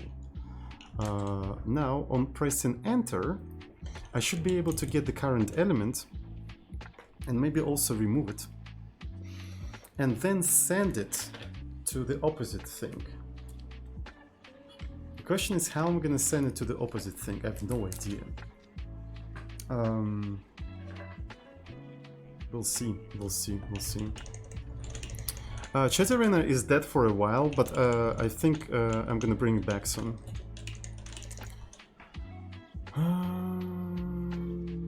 The soundtrack streams fits very well, thank you. Support for RGB colors using init color instead of init pair. I didn't know about that. Init color.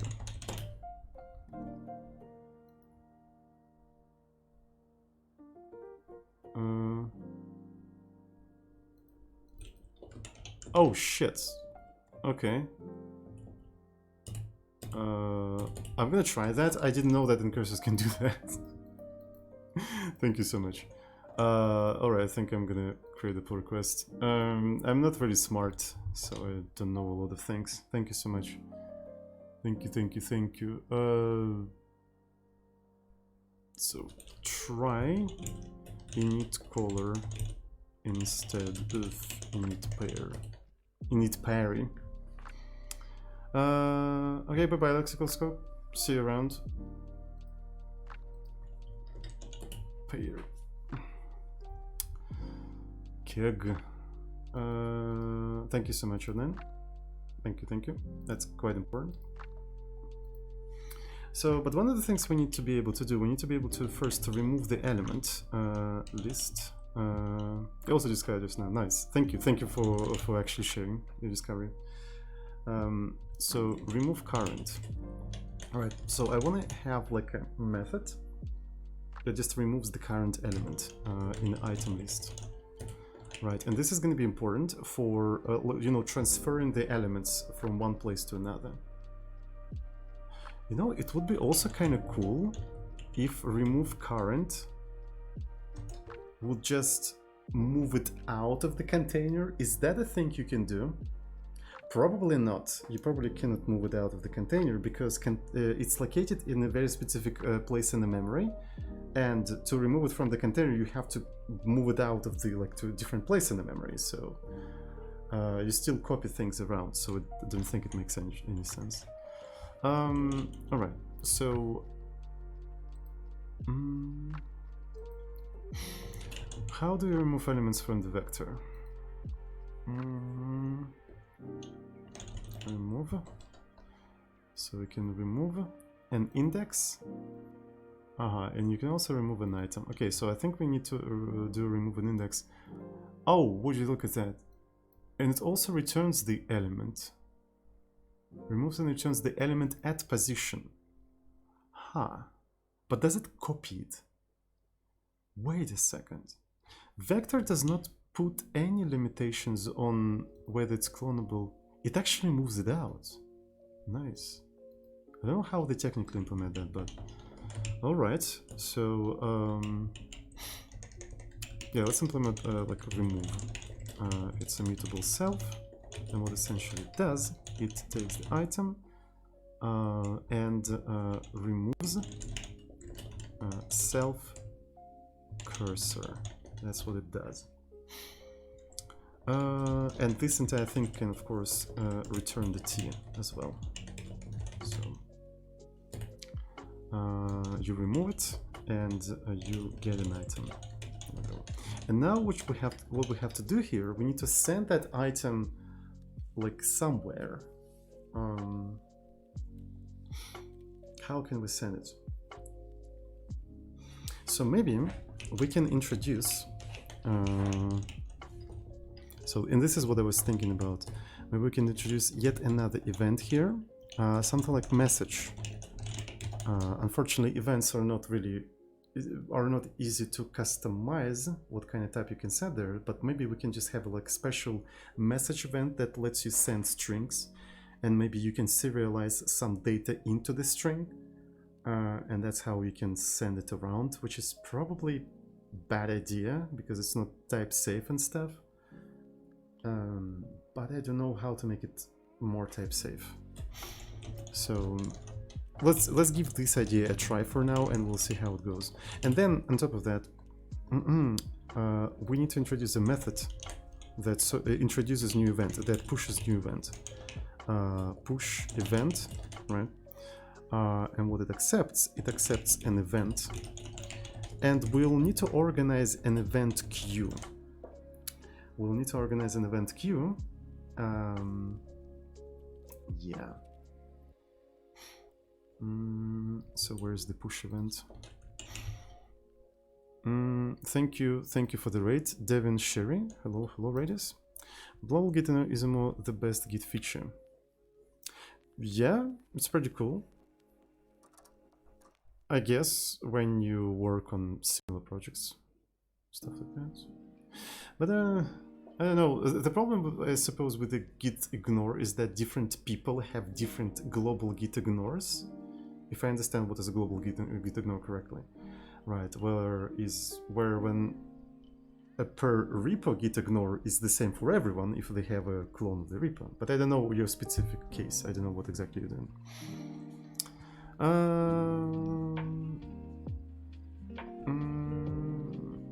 Okay, so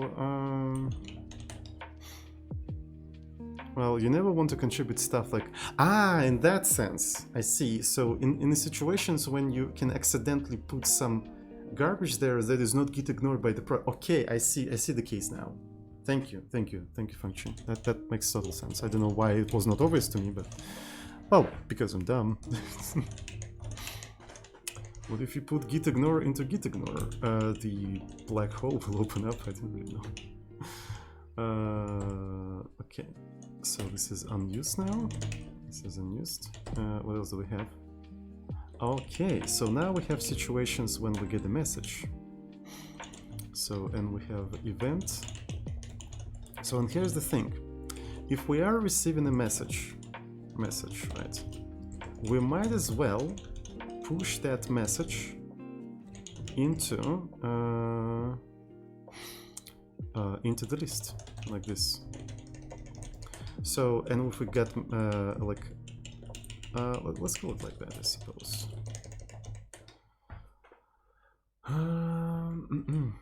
Oh yeah, it is ignored by default. Interesting. And now I want to do something like RCU push event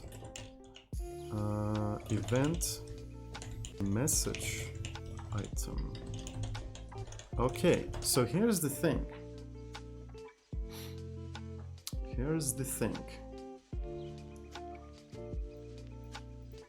So if you press enter on an element, we remove that element and we push it through the event system. And if we receive message item, we push it into the list, right? So that's essentially what we're doing. Now here, I think we have to handle messages as well. So if I receive something like event message, potato passing by, hello, welcome to the stream. Something like this, right? If we receive something like this, maybe I don't even care about what it is. We have to always send that thing to the opposite, to the focused. Wait. Oh, okay, it just took some time. Nice bot. To the opposite, to the focused thingy, and I wonder to what extent this is a hack. So essentially, this is a row. This is a container. And in that container, let me actually open container. Oh wait, it was not container, it was a group. SOC group. Widgets. The same goes. So this is a little bit of a hack, but I don't know how to make it better right now. So we're gonna do something like this, and we're gonna propagate that event there, like this. And there's a little bit of assertion here. So we expect the amount of widgets here to be equal to. If it's not 2, that means something bad happened. And we don't want that to happen. Alright. Okay, so what do we have here? This is event, is not covered. Alright, so now we have to cover them as well. Alright, so in this case, we don't have that. Oh, come on, Imaksu-sama. Alright, so this is another one. The rest of them, we don't care. More events. Now I have to go through all of these examples and actually handle, because now we have 2 kinds of events. Goddamn. But I mean, it's okay. That's exactly what you have to do in the first place. Properly. Okay. Oh, it's a pointer, so that means I have to copy it anyway. Alright. Alright, so this one is very interesting. And I don't know to what extent it is a good idea. And it crashes. Yay.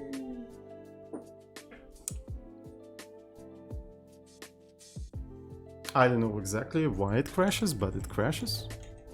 Let me find out why. Where are you crashing? So backtrace print blah blah blah. Exe closure. Ah! Oh, it fails with to do. I'm an idiot. Yeah, it literally fails with Not yet implemented. Yes, of course. I was about to troubleshoot a problem of not yet implemented feature. Nice.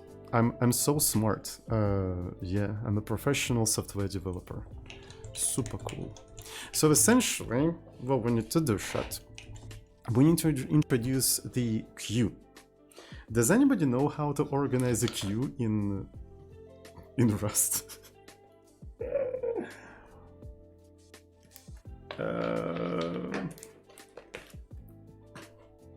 All right. Okay, so here's the thing. You know what? I think we can actually. Oh, I think I can do a pretty cool trick. Oh shit. Ask elements to stay 5 feet apart and wear face mask. That's a good idea. I think I can do that in a grid. So you see, are they staying 5 feet apart? I guess. All right. So I'm gonna go to the lib. This thing gives me an idea. Do we really need a queue? If we can, just do that. When you push an element, so you handle new event while handling an event. Is that a divine intellect? No queue. Like basically when you push an event, it instantly calls to the... Oh, you don't we don't have an access to UI. Okay, so yeah, we don't have an access to UI. It's not a divine intellect. I'm sorry. This is definitely not divine intellect. We'll need a queue. But that would be cool. That would be cool. And I think the Rust borrow checker won't allow that. I think it won't allow that. So, and I have another interesting idea. Like instead of like this quit, we may have some sort of a event queue, right? Event queue, global event queue, right? Like thread safe queue. So Rust shuts up of events, right? So something like that. We have something like that, and quit is one of the events, right? And what, for example, RCU quit does, right? When you do this quit, what it essentially does, mutex arc queue. Okay, this is how we do that. Thank you so much, Rodman. What's interesting is that this entire thing is single-threaded. Like what the fuck? Event-driven programming. You know what? Like I know that it's a single-threaded, so we don't need any synchronization here. And I'm the programmer. I know what I'm doing. I might try to use unsafe here. I think it will let me, you know, use that with unsafe, but I'm not sure. But anyway, so quit is going to basically push event quit, right? So yeah, this is how it's going to go. Not sure. No way. Unsafe. Well, we can fix that later. It will allow it. Yeah, because these kind of like checks are needed if you have a multi-threaded program. But I know I don't have a multi-threaded program, and I'm a programmer. I know better. I tell the compiler to shut up. I don't know. Hello, Fmega. Welcome to the stream. All right. So do we have a queue in Rustus? In Rustus, do we have a queue in Rustus? Let me see. Quote. All right. We can have a.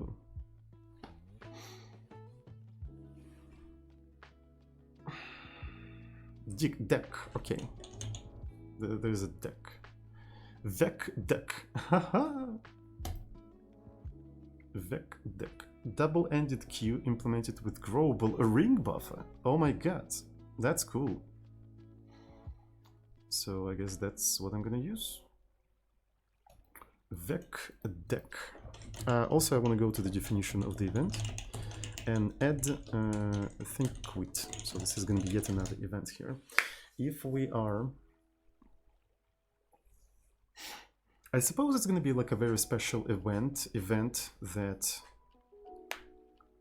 our system, like our event loop handles, and if it receives it, it just quits the event loop. Let's see how it goes. Alrighty.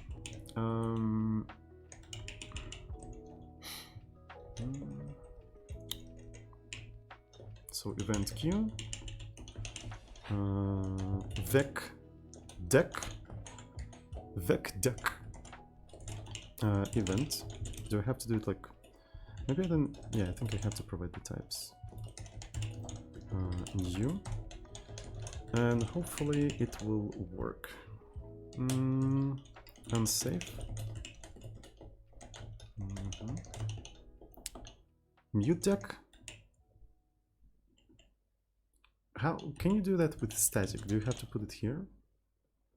I'm not sure where I have to put that.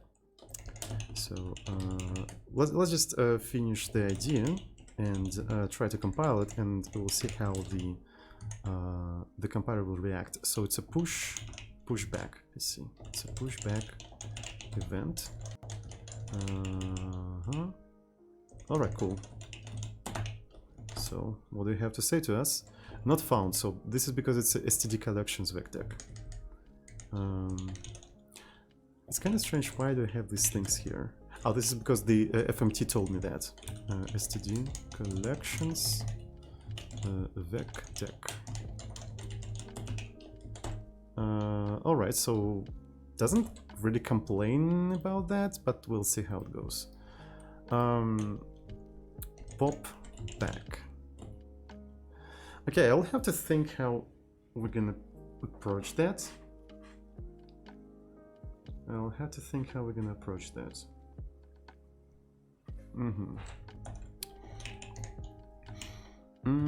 So I suppose. So first we render this thing. So it's gonna be false, while not quit. We erase everything, render, and we wait for this thing. Once we receive this thing, I suppose we're gonna take the event queue and push back event keystroke key. I don't remember how it's done. It's just key. Yeah, it's just key. Right, and then interestingly enough, we will have to pop it out, right? When I do pop back, it returns an option. Okay, so event queue pop back, and then we can map it with this thing. Is it gonna? It's probably not gonna work. I'm pretty sure it's not gonna work, but yeah. Event, something like this. You see? So we push it there, and then if we still have something there, we handle it. And this is because like you can have like a queue of the events. Yeah, pop front. Thank you. Let's pop back, pop front. Okay, so that was the only instance. Thank you so much. Okay. Is that a divine intellect? All right, we'll see. Not yet. Vetten. Atomic Bull, we don't need that. Alright, and I suppose I have to take a reference here. Okay, calls in statics are limited to constant function, tuple, structs, and tuple.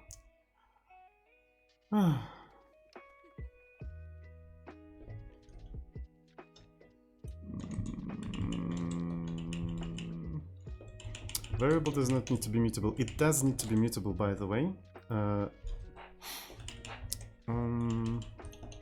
So because if event match event, so it's not possible. I hope, maybe, I don't know. So if it's an event quit, I have to do quit true. Otherwise, if it's something else, you can allocate memory in static. Ah, god damn it. God fucking damn it.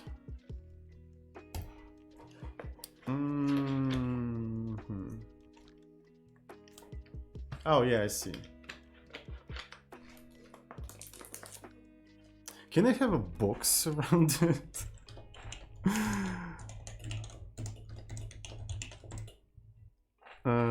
Like RCU or something like that. Yeah. So can it be like box is a pointer in static memory to dynamic memory, and can you do something? No, because box also allocates memory, but it allocates memory like some. I want to try this. I want to try things. I trust you, but yeah, it doesn't matter. I suppose it does not allow any kind of allocation.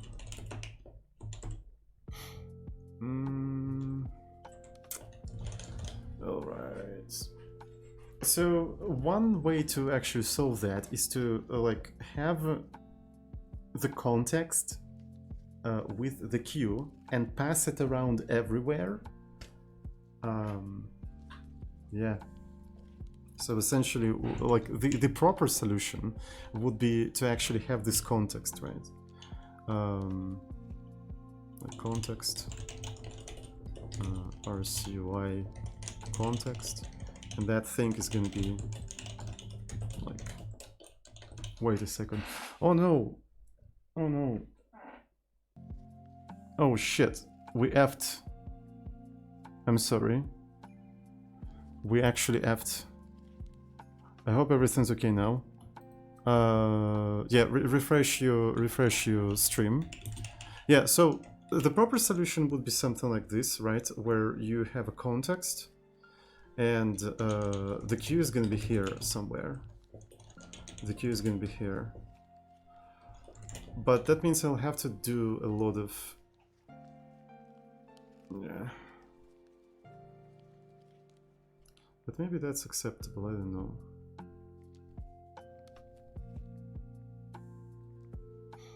Do I... init static, special function that will do that for you. Oh, I see what you mean. I see what you mean. I think I don't even need to create any special function. So, but the question is, how do I do that then? Do I have it as an option, right, and put a none here? Lazy static that you can use. Okay, I'm gonna take a look at that, but I have an interesting idea. Yeah. So essentially, I'm not allocating any memory here, right? But then I can try to do the following. Like when I do exec, I do event q equal sum vector q new, and will that kind of work?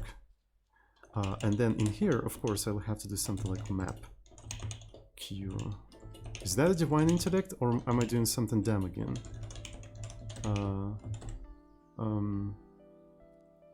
Yeah, semicolon. I think I'm onto something. I think I'm onto something.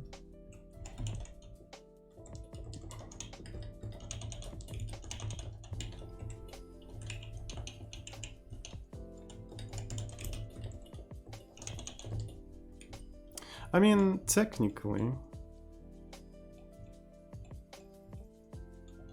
we can do something like, what are these Roman numerals? This is Thrust programming language. Alright, some q and event. And I wonder if it's mutable. Is it going to be mutable? Uh-huh. As mute. Thank you. That could be a thing. Yep.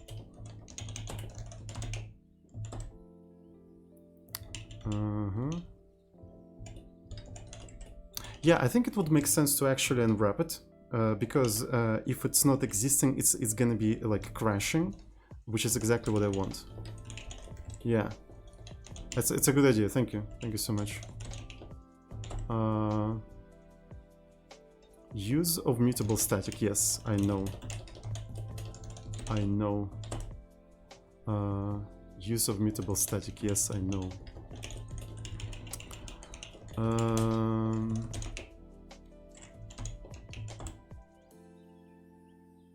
Quit not covered. Okay, so this is another.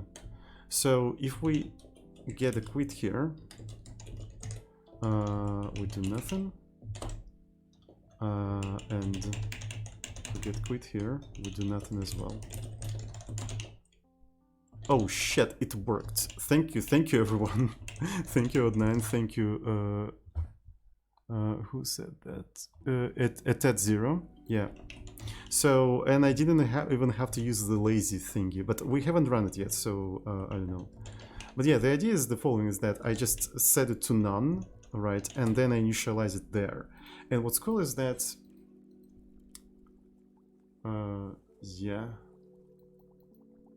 I think it should be unwrappable in my case.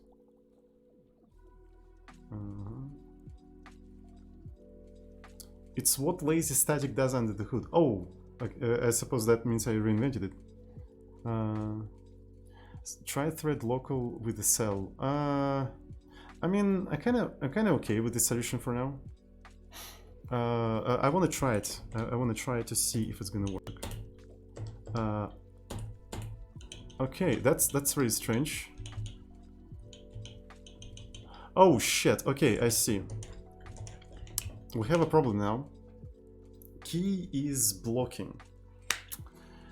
Key is blocking.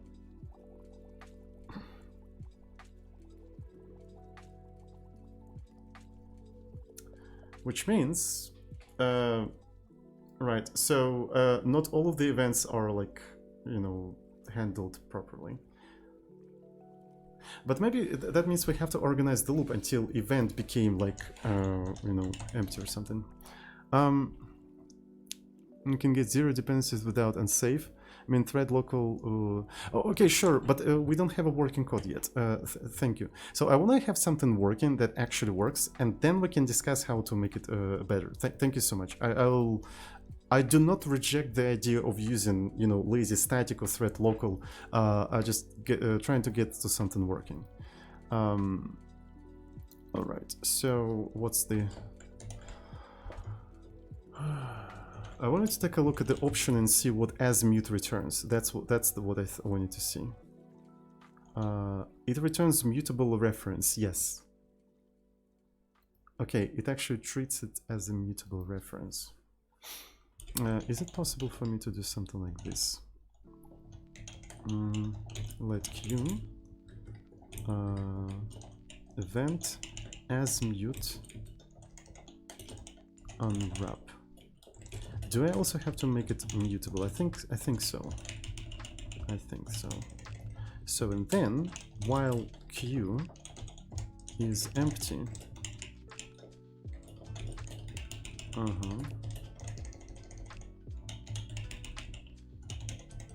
Oh yeah, by the way, so I think this is what we have to do here.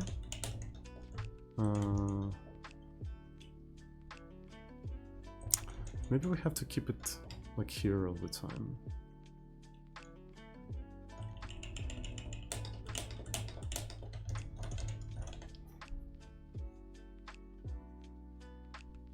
Yeah, so basically we have to drain the whole queue. We have to drain the whole queue. Alright, so does not need to be mutable. Okay. Oh, it's a mutable reference. It's a mutable variable holding mutable reference. That's what it is. Okay. Okay. Alright. So that's cool. And let's see what's gonna happen. I'm gonna run it. So yeah, there we go. I did it.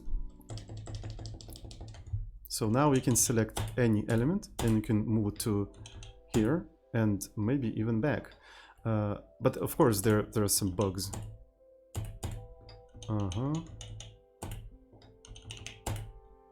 Yeah, that's cool.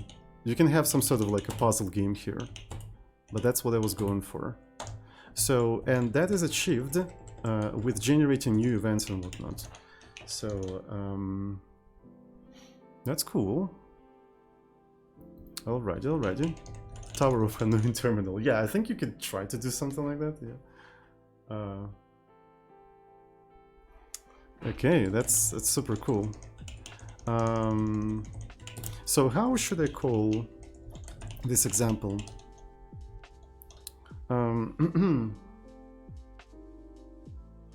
So how would you call such example?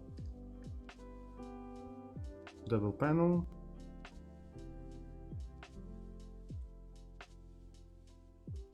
Movable things. Thank you. Now we have movable things. Transfer list. Yeah, maybe. Transfer list. I like transfer list better. Thank you so much. So it may crash, but I think that's okay. Okay, so gonna be 13. Introduce dummy widget. So that's what we have. Epic to a game, and here we introduced event queue. Right, we introduced event queue. 13. Introduce event queue. Introduce 04 transfer list example, and let me push all of that right into the repo. We're pushing all of that right into the repo, and I need to create a to-do for making this for making the queue better.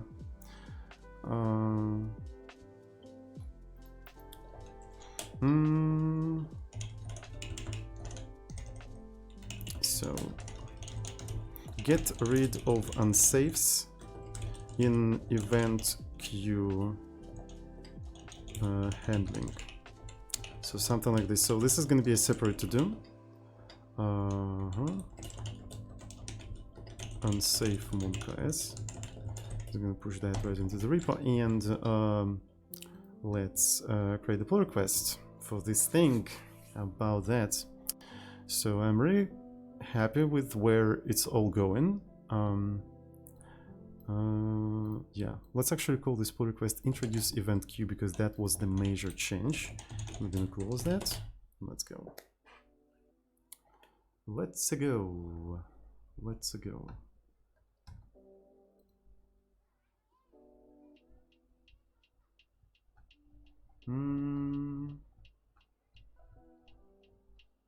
And let's just report all of this. Append body introduced. This is not how we spell it. Introduced in okay, like this. Is it? Yeah, it is. There we go. Cool. And let's push that right into the repo. Maintainer rejects PR, not merging and safe. God damn it.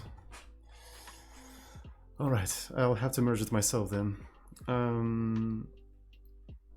Okay, so we have like a proper event queue now. We can even push into that event queue.